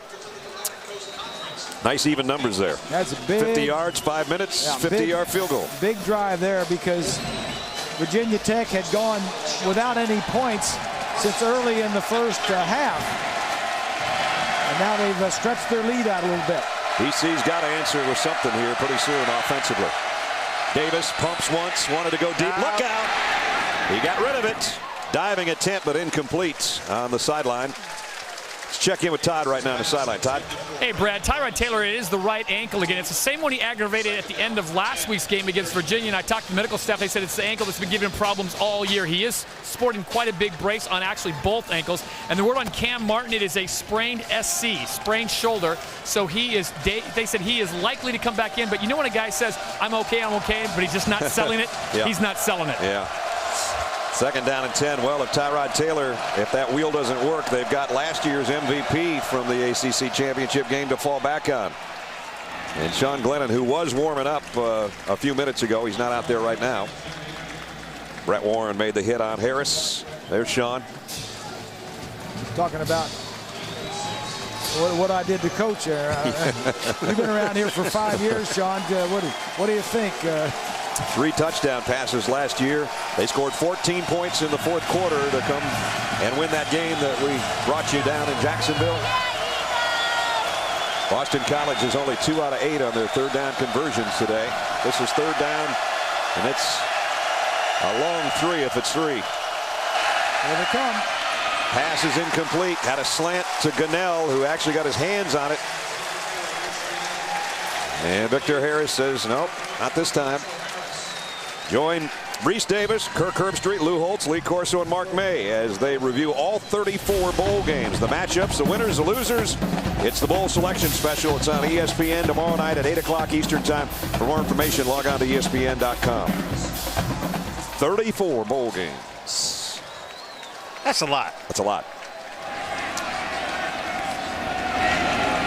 Quigley, oh, he hit this one a mile in the air. Harris has to call for the fair catch and does right at the 30-yard line. 5:01 remaining third quarter. Virginia Tech, Tyrod Taylor's ready to go. Our aerial coverage provided to you by Goodyear. Football's rough. Your commute shouldn't be. So get there on Goodyear. Silent Armor Technology. Tampa, Florida. Beautiful day for football. And the Dr. Pepper ACC Championship, where Virginia Tech leads 17-7, and they've got the ball with 5:01 remaining in the third quarter. If you're just joining us maybe from watching Navy shutout of Army today, take the Commander-in-Chief's trophy. Tyrod Taylor's been the star here, and here he goes again. 12 more yards on the ground. Remember, he has scored twice running the football today already. They better be glad he got hurt. Hey, look at the moves he made on this run. Come on. Look at the moves he makes on this run. I mean, it's. You think he's got a bad ankle? I don't think so. I'd like 2 bad ankles if they worked as good as his. Sometimes it's a hoax. You know what I'm saying, boys? You just go off. You think the defense. That's your first hoax in like 2 months. you're just setting up the defense. They think you're hurt, and you're really not. Little Jim Brown there. Get up slow. There you go. First down, quick drop. He wanted to throw. Now comes back the other way. Again, he's just going to get rid of this one. Ramsey was putting the pressure on him. He's made good choices today, Tyrod Taylor. That's right. He can do that. I like it. I like it when a guy, there's no question about whether he's throwing the ball out of bounds or not. Hey, almost hit a camera guy. How about a big congratulations to Paul Johnson, the ACC Coach of the Year? Oh, absolutely. Yes, here. Huh? Speaking of Navy's win over Army, Georgia Tech's coach in his first season, ACC Coach of the Year. Georgia Tech will play in the Chick-fil-A Bowl, and they will be. I don't know if they'll still be the highest-ranked BCS team. One of these teams might go ahead of them, but. Yeah, the reason they're not in this game is because Virginia Tech beat Georgia Tech by a field goal. Here's Taylor again. Penalty marker way after the play in the backfield, so it might be coming back. This happened between a couple of big old linemen, and I think it was number 67 Marshman.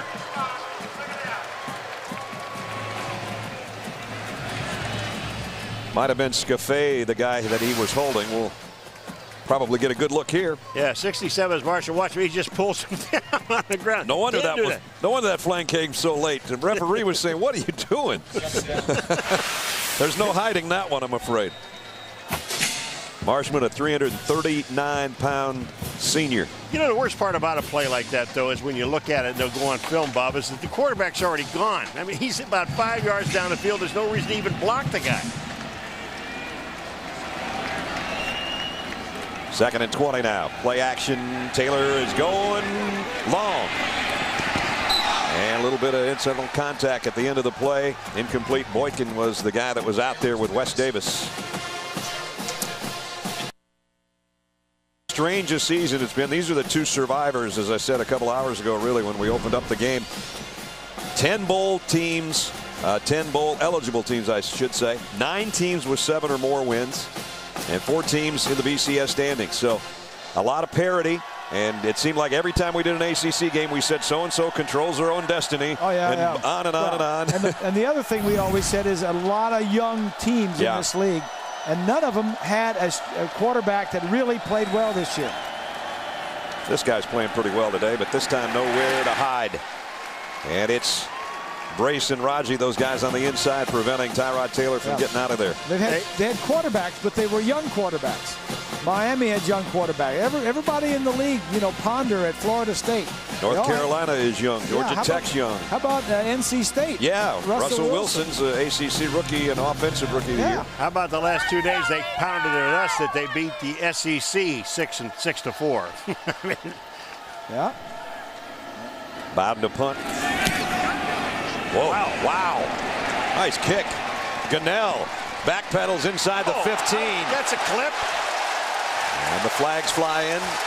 That was a great kick. Plus, it's going to be a block in the back. So it's going farther.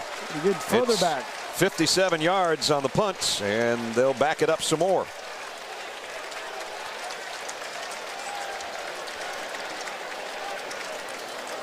.304 remaining. Let's check in with John Saunders at Times Square Studio, New York. John. 3:04 remaining third quarter here. Boston College in a hole. Their quarterback standing at his own 2-yard line. Davis now in his own end zone. Rifles it. Tipped. Almost intercepted.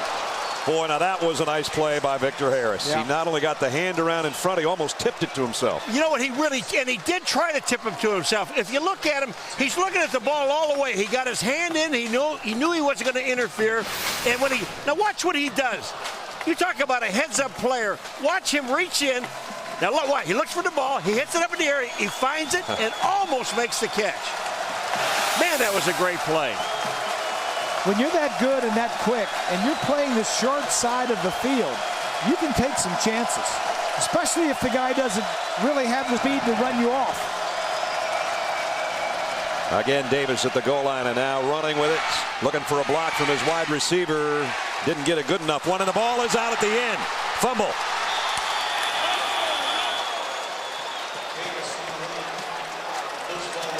Harris got back on it. Cody Grimm's the guy that caused the fumble, I think. And things are not going well for the Eagles offense right now. Here's the end of the play. Davis had a pretty good thing going on, and then Grimm put a hat on him, trying to get away, and just lost it himself.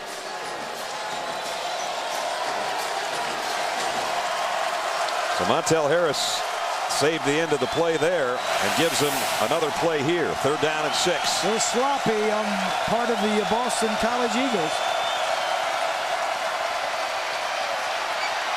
Again, he'll run with it.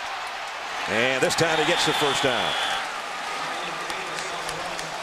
Both quarterbacks do a good job with the running game. Brad, if you're a quarterback and you can pick up 2 or 3 first downs a game, especially in the pros, in the NFL, if you've got a quarterback that can throw and then pick up 2 or 3 more first downs with your feet, and in college, you almost have to be able to do that. Yeah. So they move the chains. They've got it out at the 21-yard line.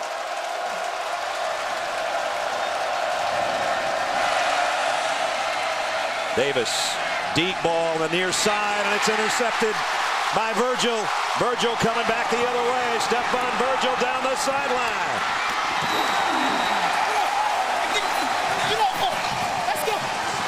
Well, Paul talked about it in the open. Stephon Virgil, if it's not him, you pick your poison. If you throw at Harris, you throw at Virgil. This time, it was Virgil with the interception. Well, the 2 corners, they have 14 interceptions, 15 now, but they had 14 interceptions going into the game, and these 2 guys on the corner had 10 of them.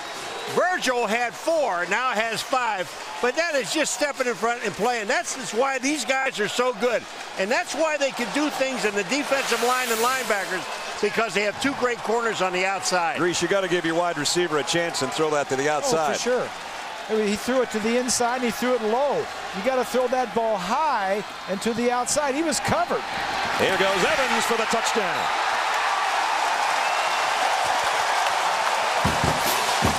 Just like that, Virginia Tech has taken control.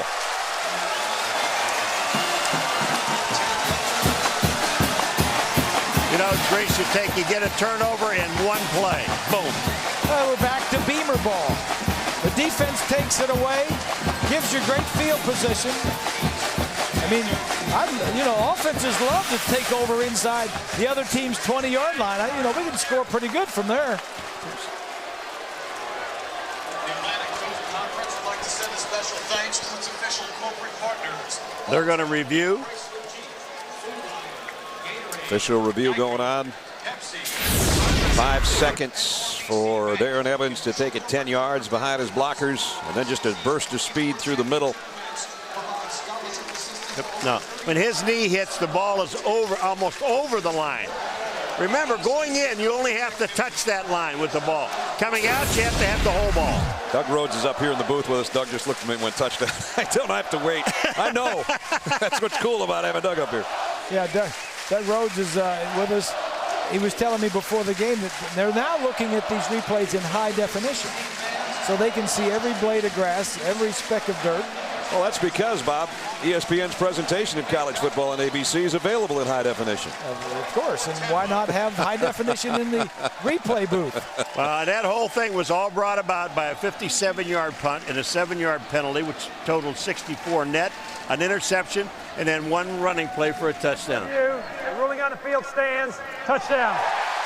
See, we got that a minute and a half early. We knew. We already knew. We got the guy up here that knows. So the extra point team out there waiting, and now they're ready. Dustin Keys for the point after.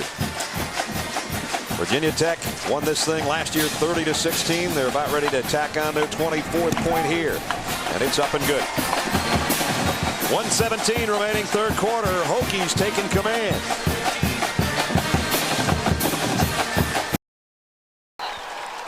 Stephon Virgil, his 5th interception of the season. The return down to the 10-yard line, and then one play is all it took for Darren Evans. Yep. Got a who am I for you guys as they take the kickoff teams out there. First consensus All-American at Virginia Tech in '84, 46 career sacks before becoming the #1 overall pick in the '85 NFL draft. Who would I be? I'd be one of the best that ever played, not only in college football, but in the NFL as well. Bruce Smith. Grease is getting the shakes over there. Yeah, I get the hives every time I see him. You know, that guy there never played in the pros in all the years, and he led the league for almost ever his sacks. He never played weighing more than 255 pounds. Boy, there wasn't an ounce of fat on him. I'd put the tight end over on his side. I'd have a back over there chipping. I had 3 guys blocking on him. Myers kick. Whoa, dandy. This one won't be coming out. Chris Fox will take a knee. And BC will have to start from the 20-yard line again.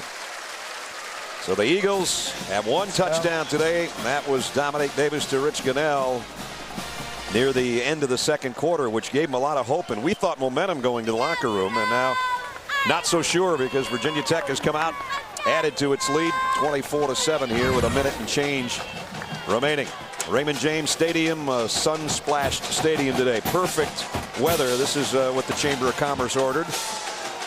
Sunny skies ever since we've been here the last 3 days, and between 75 and 77 degrees every day. Yeah, great weather. We've done a game this year, Bob, that, I mean, it's been this perfect, but 77 degrees, no wind.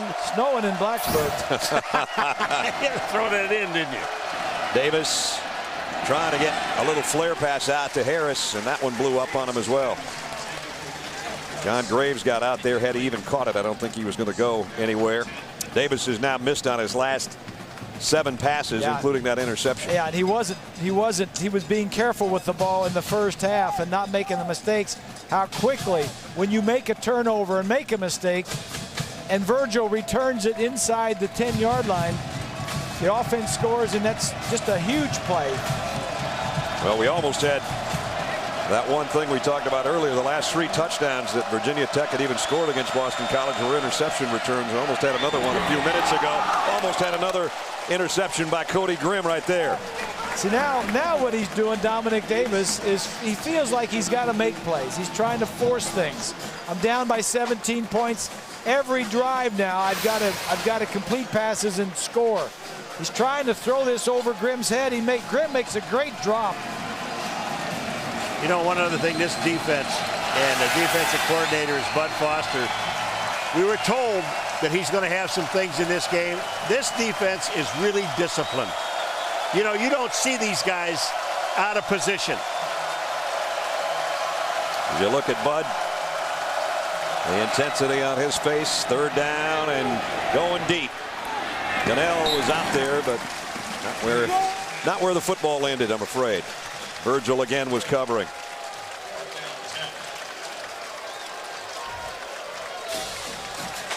On-time Virginia Tech defensive coordinator and one of the best in the business. 4th down at Boston College. They're 6th, 3 and out. Look out, Bud. Don't hit Frank in the head and break those sunglasses again. Frank's only been hit once. Yeah. Got to give him some headgear. That was a better punch than De La Hoya will throw tonight, probably, against Pacquiao. Covered it all. Quigley to punt. Harris should have a play on this one, unless he booms it as high as he did the last time. Victor takes it at the 34 and immediately goes the other way, and it cost him. Nice coverage down there by Boston College on the punts. Johnson with the tackle. Well, Frank Beamer, season of surprises for him a little bit too. And what was so special about winning the Coastal Division? We asked him. The youth of our football team. I think the schedule is probably the toughest that we've had in some time. We lost a couple of key guys to injuries, and yet this football team stayed together.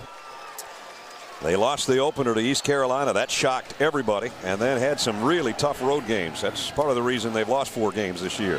Now they come with the end around, and Cole got the corner turn and got about 5. Rollins made the tackle. Cole, another one of those young guys that Frank was mentioning, redshirt freshman. He lost four senior wide receivers, 3 of them to the draft. The 2 top receivers that were coming back, one was injured, the other one he kicked off the team for some violation of team rules. So he really lost his top 6 wide receivers from last year, and the top 3 now are 2 true freshmen and a redshirt freshman. They don't have to run a play here, Ness. They're going to wind the quarter down. If the 4th quarter belongs to the Hokies, they're going to the FedEx Orange Bowl. They hold up 4 fingers. That's what they're planning right now.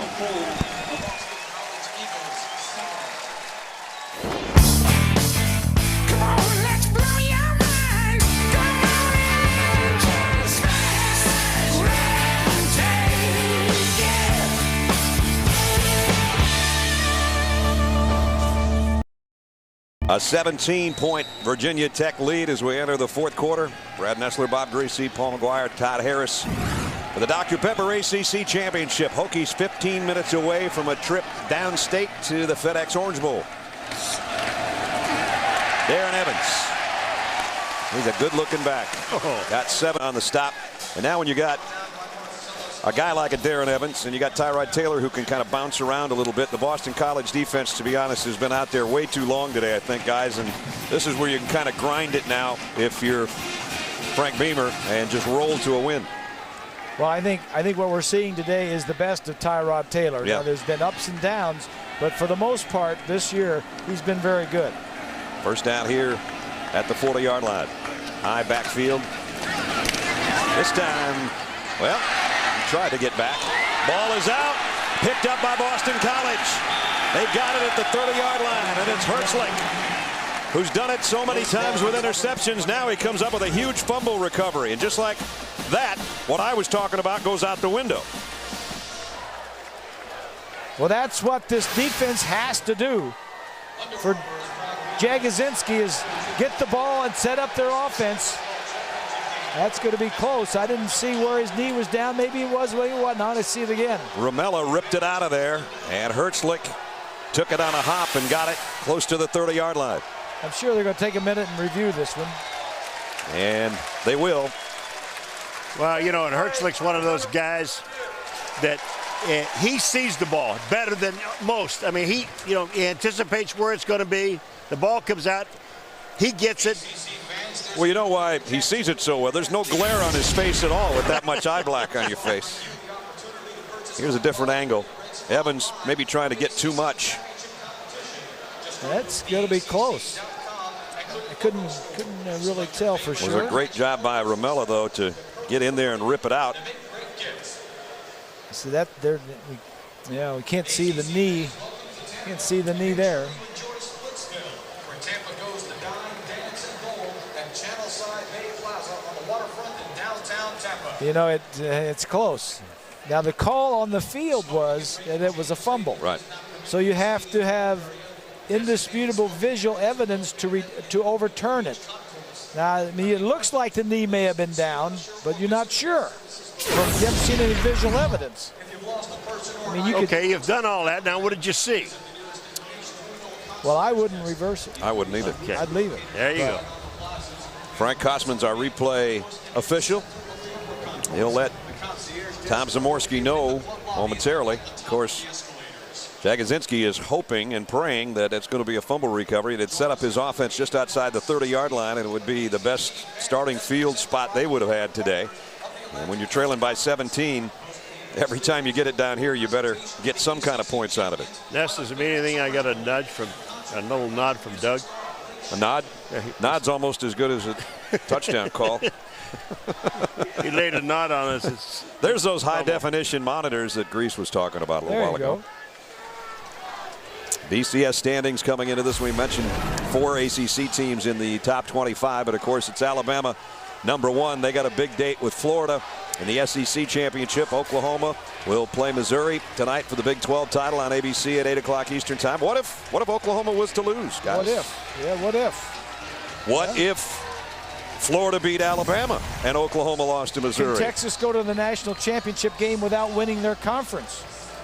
Why not? After review, the ruling on the field stands. The first down, Boston College. That's a good call.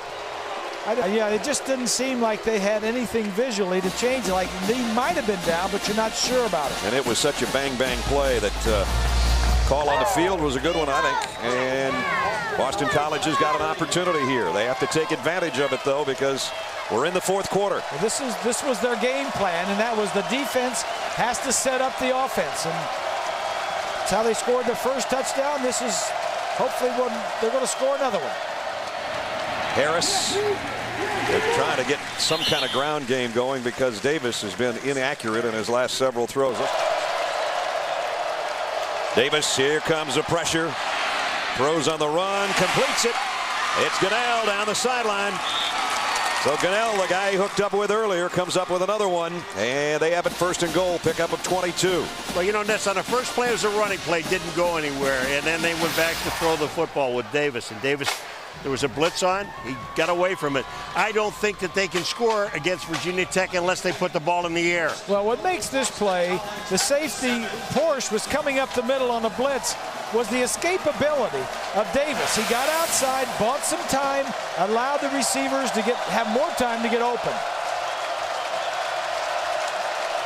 1st and goal. Davis fires it to the end zone and zipped it right by the ear hole of Victor Harris. Intended receiver was Justin Jarvis. Well, Justin Jarvis never adjusted. He was out there trying to make a couple of moves. He was going to move out. He moved in.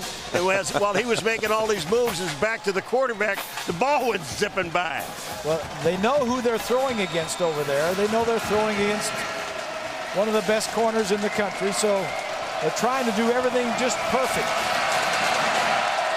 Moma comes out to the bottom of your screen. He's their biggest receiver at 6'6".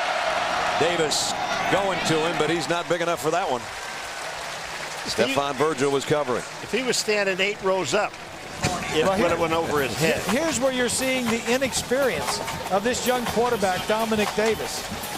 The last 2 throws, he's rushed. He's had plenty of time to throw, but there's been the receivers haven't been near him.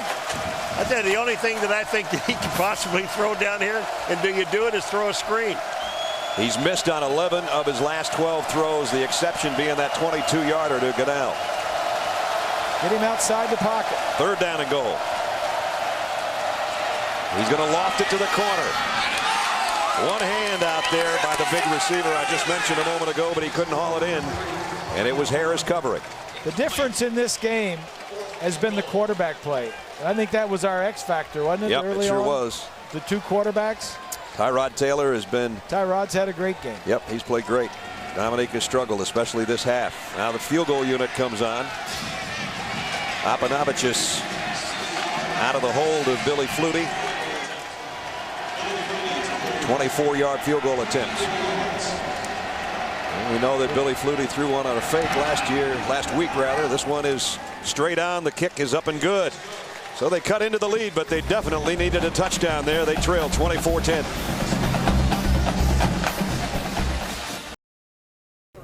You're watching the Dr. Pepper ACC Championship. College football lives here. And Bruce Smith on the sideline. He was one of our Who Am I's, great All-American and All-Pro back in the day, and the #1 draft choice in the NFL in 1985. And we saw him at the luncheon yesterday. I looked at him and thought, I think he could go out there right now and scare the heck out of a whole bunch of people. He still looks pretty good, doesn't he? Oh, he does. Just amazing the weight that he played at. It was crazy. Well, he was one of those guys that couldn't keep weight on. Yeah, like Alan Page and a few others. There's very few of them around. Drop ball by Roberts, but he finds a handle and then goes down with some serious cracking going on at about the 19-yard line. Well, time is of the essence right now if you're a Boston College fan. They just got that fumble recovery. They had 1st and goal at the 7-yard line. And they had to settle for 3. That's not what they were looking for. Well, they were down 3 scores, but you get the ball on a turnover, you want to do more with it than that. Problem is the Boston College, they can't run the ball. Yeah. And all they can do is throw the ball. On the other hand, Virginia Tech can run and can throw. Problem with Dominique Davis right now is that he's missed on about 12 of his last 13 passes, and that's not going to help the cause. Meanwhile, Tyrod Taylor will hand it off to Darren Evans. He's been a great second effort runner all day long. Robert Francois made the tackle, but Evans, he starts to wear on you after a while. I think that just about puts him over 100, doesn't it? That it does. He had a huge game earlier this year with over 250 yards on a Thursday night game. He's got 103. Nice math, Paul. Hey, I took off my shoes. 2nd down and 3. Here he comes again. The big guy's out in front of him. And he does a little cutback of his own and picks up the 1st down. You talk about that game he had against Maryland. And I mean, we watched that game. Every time he popped outside, it was how far can I go? And a school record night for him as he just gashed the Terrapins for 253 yards, a school record. And 109 now today with a touchdown. That 10-yard touchdown followed the Virgil interception. So that was a bang-bang turnaround. And that's what put Virginia Tech in control. Up 2 touchdowns now with 11.5 minutes to go. Evans out across the 35 to the 37. Let's check in with Todd. All right, Brad, I'm with the aforementioned Bruce Smith, one of the guys that's a legend here this week in Tampa. Congratulations on the award, and tell me your thoughts about your Hokies today. Man, I'm excited for these guys, man. It's a young team. The coaching staff have done an excellent job preparing them for this game and throughout the season. I'm really enjoying this game. You talk about the youth that's on this team. Back in your day, you guys were running independent, but have you seen a team play this many young kids in a game this big? No, and it's a tribute to the talent that they have on this team and a tribute to the coaching staff. On a 2nd down, long stretch play to Oglesby. He broke 1 tackle but won't break another. Todd? All right, Bruce, if you were playing defense and you had to try and track down Tyrod Taylor, how do you get the job done? That would be very difficult, man. He's a great talent. He's got a bright future ahead of him. We just have to make sure we stay focused and keep him healthy. Now, all your years in Buffalo, did you ever run across a guy named Paul McGuire, and what was the interaction like? Far too often. Paul is he's a piece of work. I really enjoyed spending time with him, and Paul, we usually don't see weather like this time of the year, do we? Not at all, Bruce. I'm going to tell you what, he's the greatest defensive end that ever played in Buffalo, I'll tell you that. And he's a gentleman too, Paul, because he was saying some not so nice stuff about you before I put him on camera. Yeah. So Bruce Smith, a class act. Well, if he's saying nasty things about me, just tell him I'll be down after the game and I'm going to slap him around. He doesn't look scared. I just told him he doesn't look very scared. He doesn't? And I may skip that part. Well, Boston College did what they had to do, force a punt. So there's still hope. Giles made a nice play, so Bowden will have to kick it away. Remember, Gunnell had a 65-yard punt return for a touchdown that basically was the difference in the regular season win for Boston College over Virginia Tech.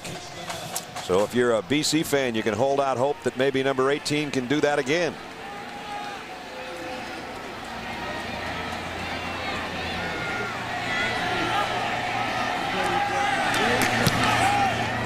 Biden hung it up in the air. And out of bounds at about the 28-yard line. 9:13 remaining in the ball game. Boston College needs some offense when we come back.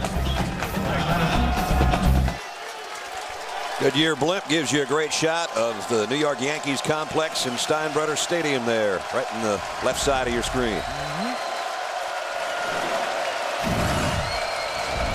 Pacific Life game summary statistically 250 yards for Virginia Tech. That third down conversion hasn't helped Boston College down there in the left corner. They're going to need some conversions now, trailing by 2 touchdowns, and time is of the essence. And Davis lost the ball, and Virginia Tech scores. Orion Martin, touchdown.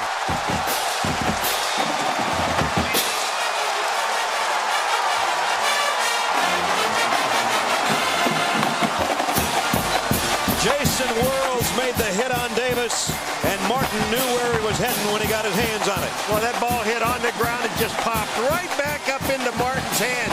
It was perfect. I mean, when Worlds goes around the corner, it just pops the ball. Watch this ball pop up. Bounce, right into his hands, touchdown. And when you know all this guy's going to have to do is throw the ball, he can't run it. They just unload. Keys extra point hits the uprights. And now 30-10.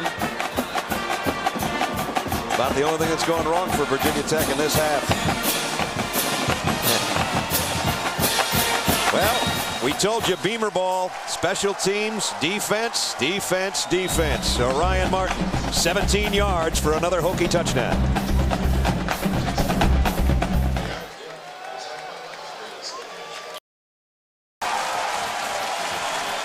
The Hokies do it in so many different ways, and that's why they call it Beamer ball, as Frank paces that sideline. But now a comfortable 30-10 lead as Orion Martin just took it 17 yards for a defensive touchdown. Well, little payback from the regular season. More importantly, they can save some of that orange paint for the FedEx Orange Bowl unless BC can do something about it in the next 9 minutes. BC seems to have their number during the season. Yeah. But Virginia Tech wins the championship game and goes to the Orange Bowl each of the last 2 years if this score continues the way it is. Justin Meyer to kick.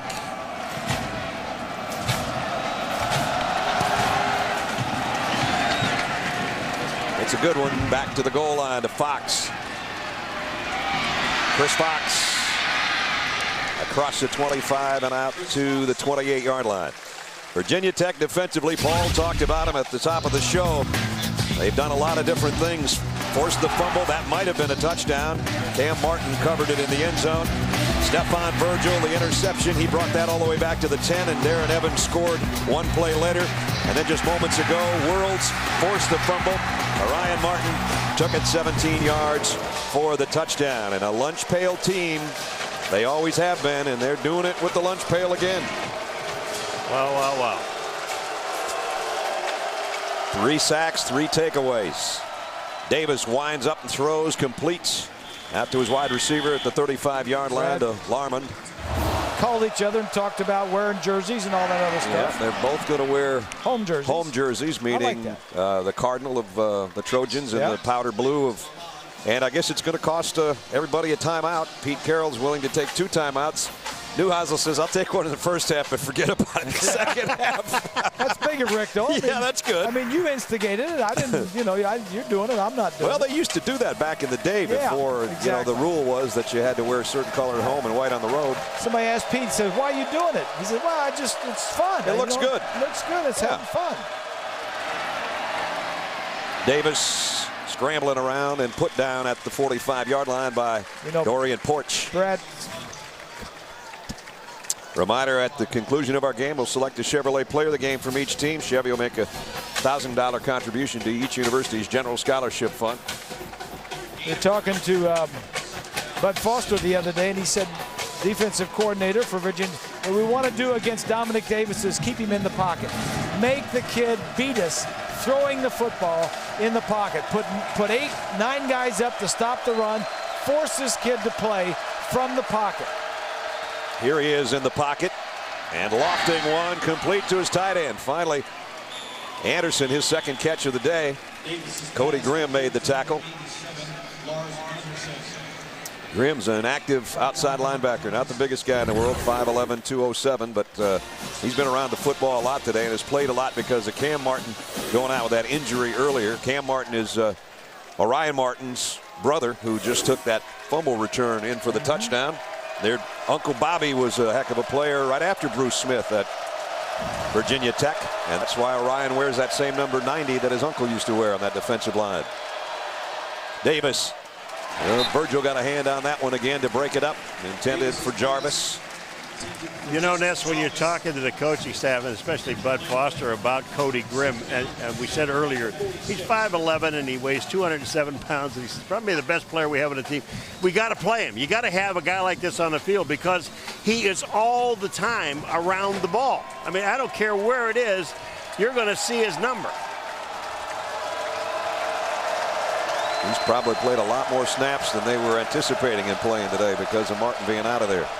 Davis got hit as he threw, and it was Virgil who went up high to try to get the interception. They're just making life miserable right now for number 15. This is a learning process for Dominic Davis. I mean, the redshirt freshman starting his second game 2 weeks ago when he came in against Wake Forest, he had 2 costly fumbles. Each were returned for touchdowns, similar to what we just saw on the last drive. And that tells you you've got to take care of the ball. When you're in the pocket and people are coming around you, you've got to take care of the ball. 3rd and 10. And again, way high. And kind of the same play. Hey, the way they're whacking him around, I think this would be a forgetting experience. They just forget about this game and go home.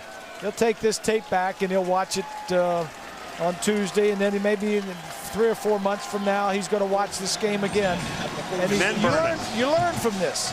You know, I always learn more from losing and from my mistakes than I ever did from winning and doing things the way I was supposed to do it. That's the way you improve. They go on 4th down here.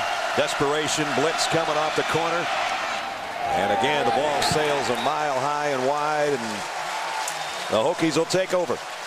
You know that there wasn't one of those balls that actually ended up in the playing field. Looked great in the punt, pass, and kick competition, but that's about it. Yeah.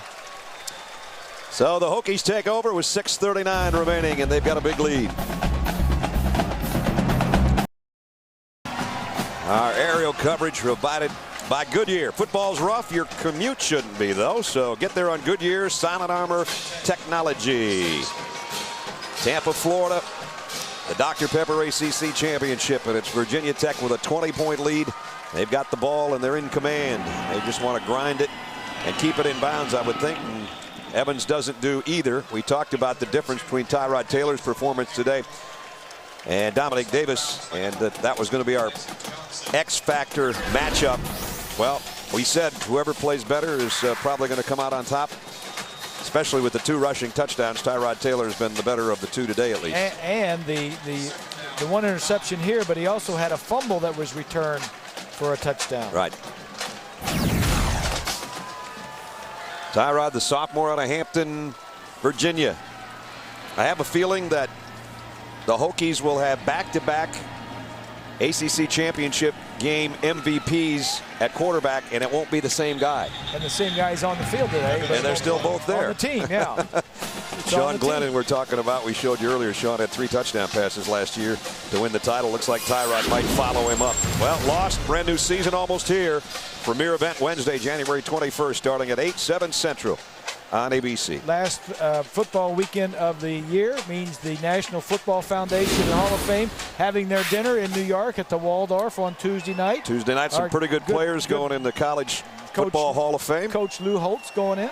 Troy Aikman's going in. Yep. Billy Cannon from LSU. Pat Fitzgerald, the coach at Northwestern. Wilbur Marshall, Florida. Not bad. Thurman Thomas, Buffalo. Don McPherson, Jay Novacek. Ruben Mays of Washington State. Randall McDaniel, Arizona State. How about Arnold Tucker, the old Army quarterback? Jim Dombrowski, Virginia offensive tackle, was a great one. Yeah. And Dave Parks, Texas Tech wide receiver, and Ron Simmons, Florida State nose tackle. That's your list. That's a great dinner. A lot of the college football people go to New York. I always see Steve Spurrier up there. A lot of the coaches. Yep. National Football Foundation also helps us all year long, by the way, and sometimes we don't always say it with our This Week in College Football History, because we bring back some great memories, some great clips, show you some footage from yesteryear, and those guys provide us with that every week all football season long. So hope that's a good banquet, and hope everybody enjoys it this week in New York.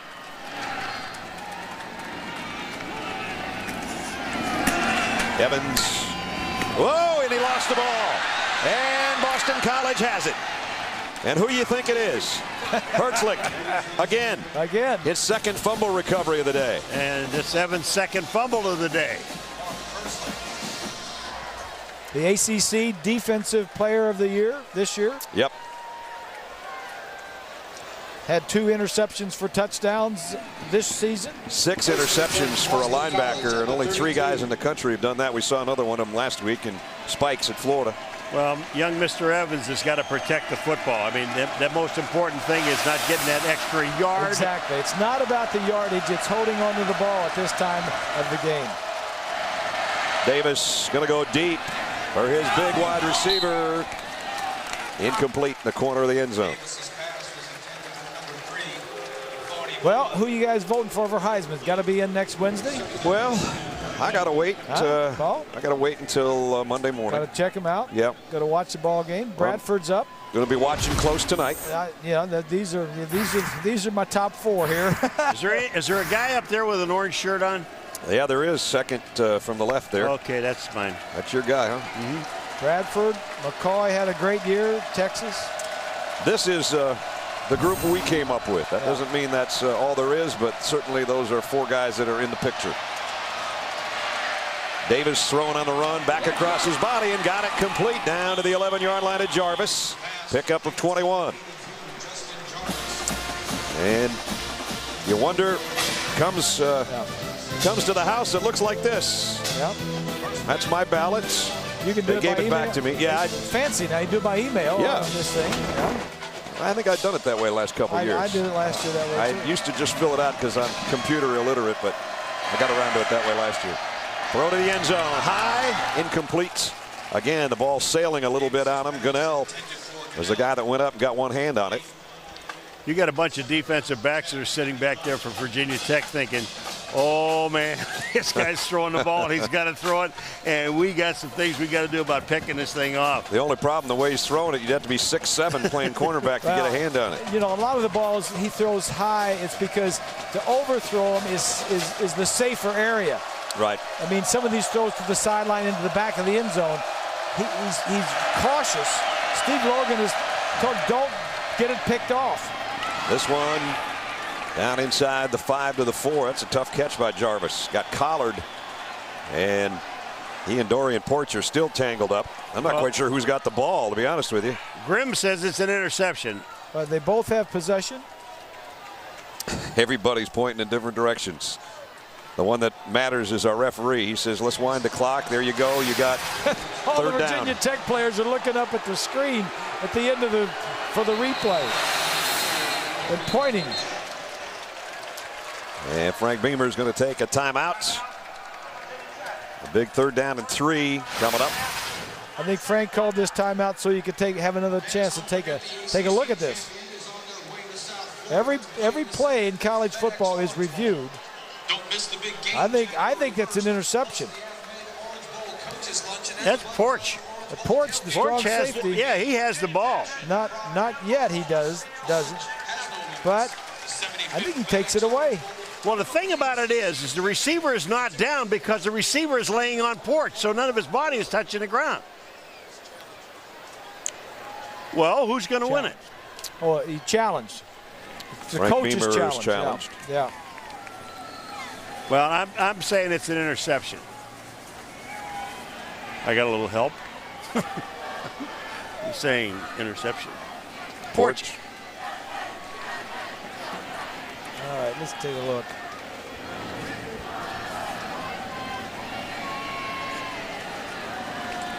I think he had a better play on it all the way. Yeah, even though, and when Jarvis comes down, Jarvis is not on the ground either, so it isn't like, the ground made contact and he's down. He's not down, he's sitting on top of porch.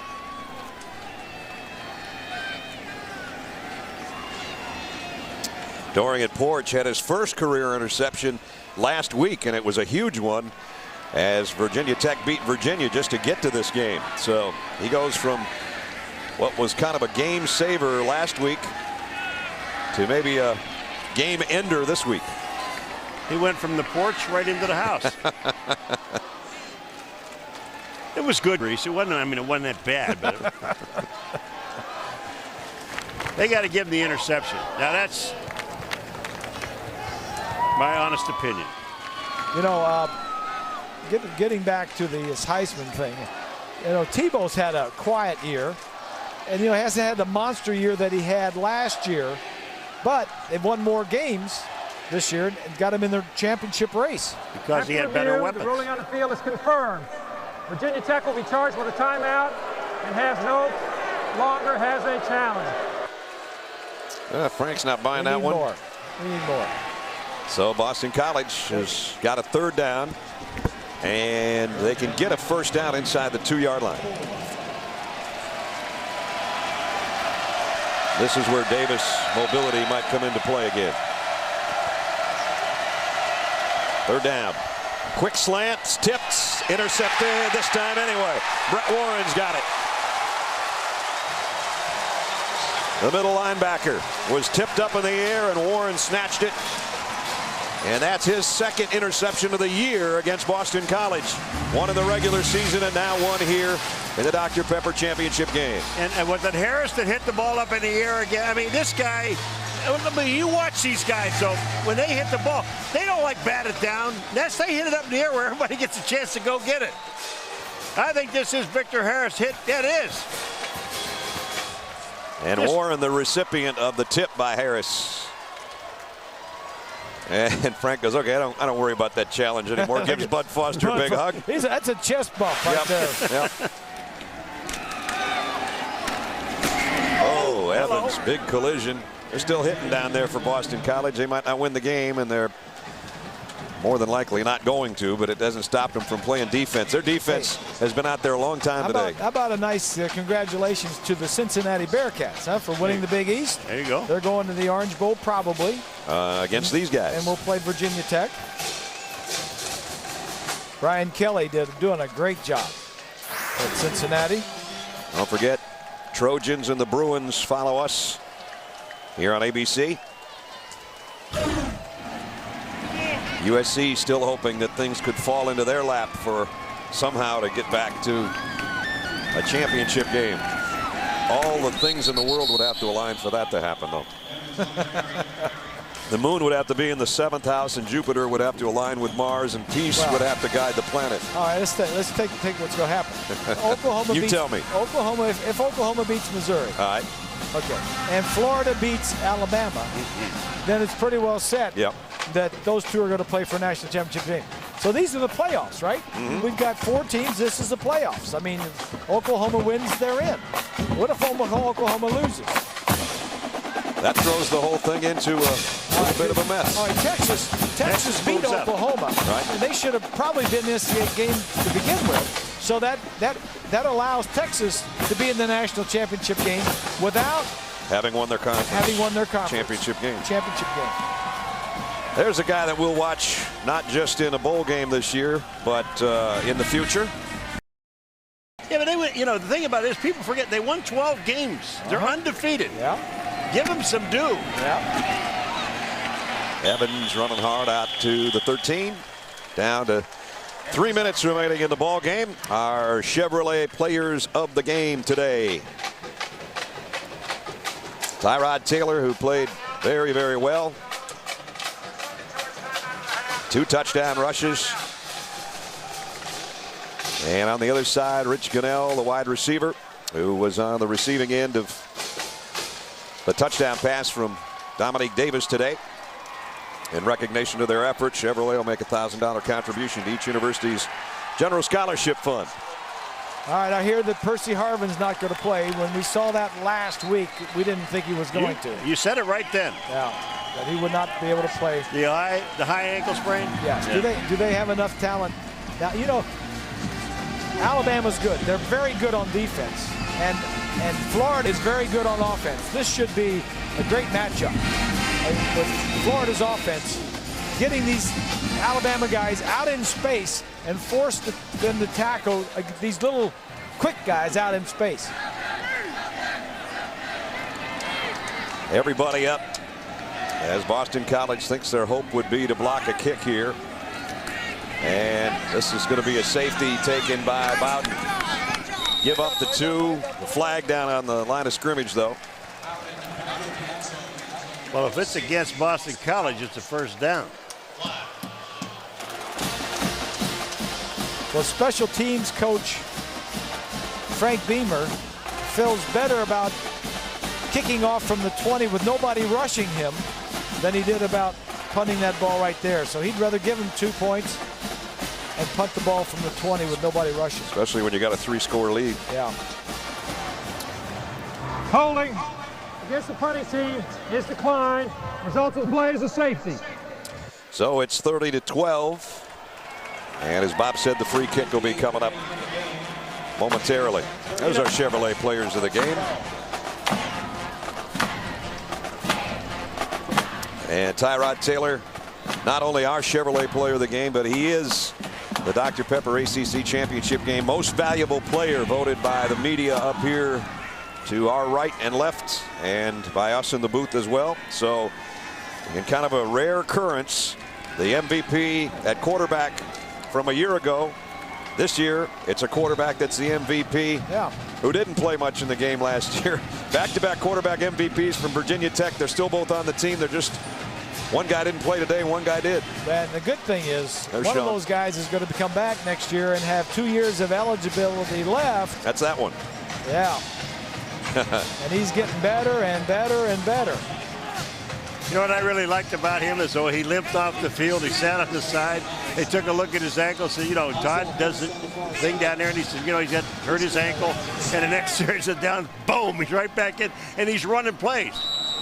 This will be the 16th punt, total punt, 8 from each team. So here's the free kick. Got to run up on that. Had to come a long way to get to the 37. It's Gunnell, and he got maybe to the 47 on the fly. So Boston College trailing by 18 with 2:55 left. Trojans and Bruins soon as we're done. You know, and you really we have to give these coaches the credit for taking these two teams that they have and being in the ACC Championship game. I mean, no one thought that these two teams would be here. These guys, and you know, Grease we were on in a luncheon yesterday going up the escalator, and you said to Frank Beamer, said, hey, this year you really had a coach, didn't you? He said, yes, I did. And the same for Jag. That's a good throw. All right, I got a question for you, Ness. You know how he knows all this stuff? Does he? All right, who was the coach at Boston College before Jagosinski and O'Brien? Either Tom Coughlin or Dan Henning. Well, which one? Oh, come on. Coughlin. Dan Henning. Dan Henning? Dan Henning. All right. You know where Henning is now? He's the offensive coordinator of the Miami Dolphins. Yeah, yes, he is. I'm getting warmed up. Very good. Keep bringing it. Very good. Davis. Look out. They're still bringing it. Nikos Brown with the sack. Wow. I tell you, they're going to have to wheel him onto the plane.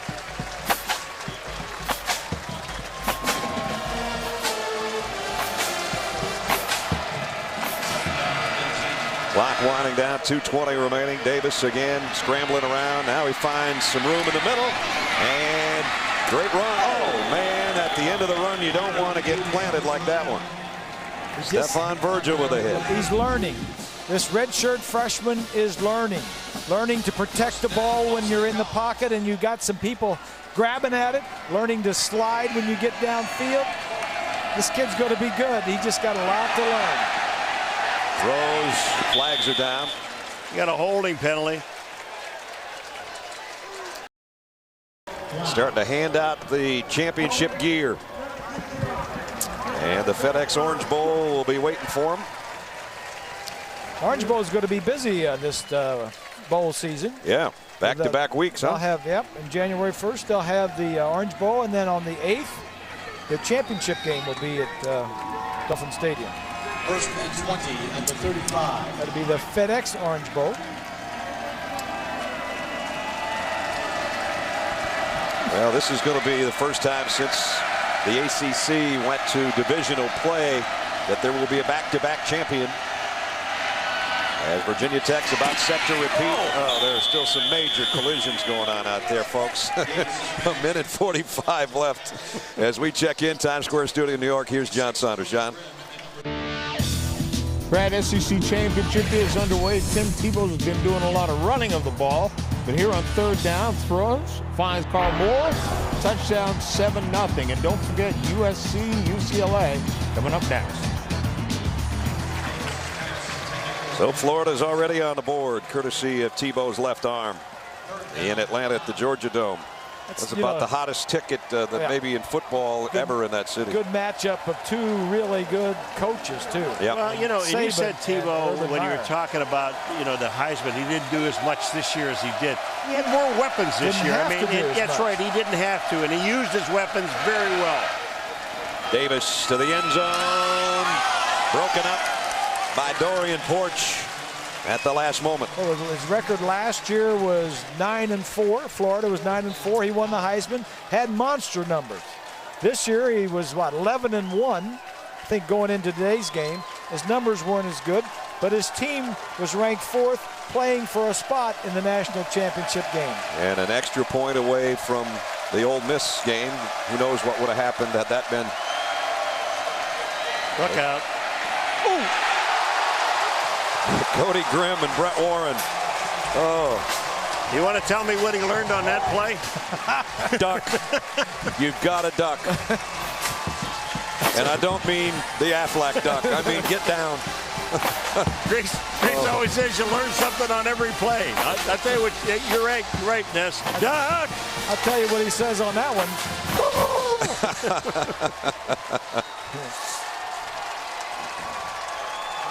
Jagosinski, when he walked on the field today, I was talking with Frank Beamer, and he came over and he shook hands with Frank, and he says, well, here we go again.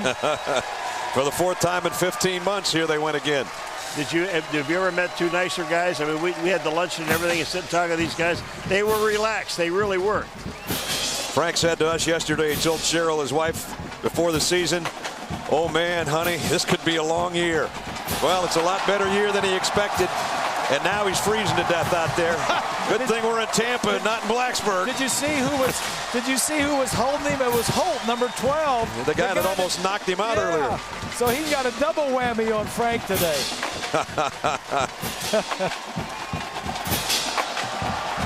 Oh boy. That's the fun part. That's the way they do it.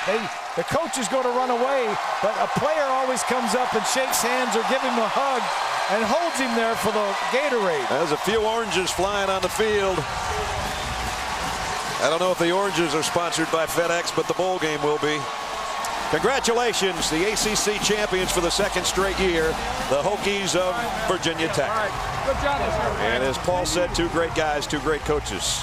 One goes home a little happier than the other, obviously. Final score, 30-12 in favor of Virginia Tech.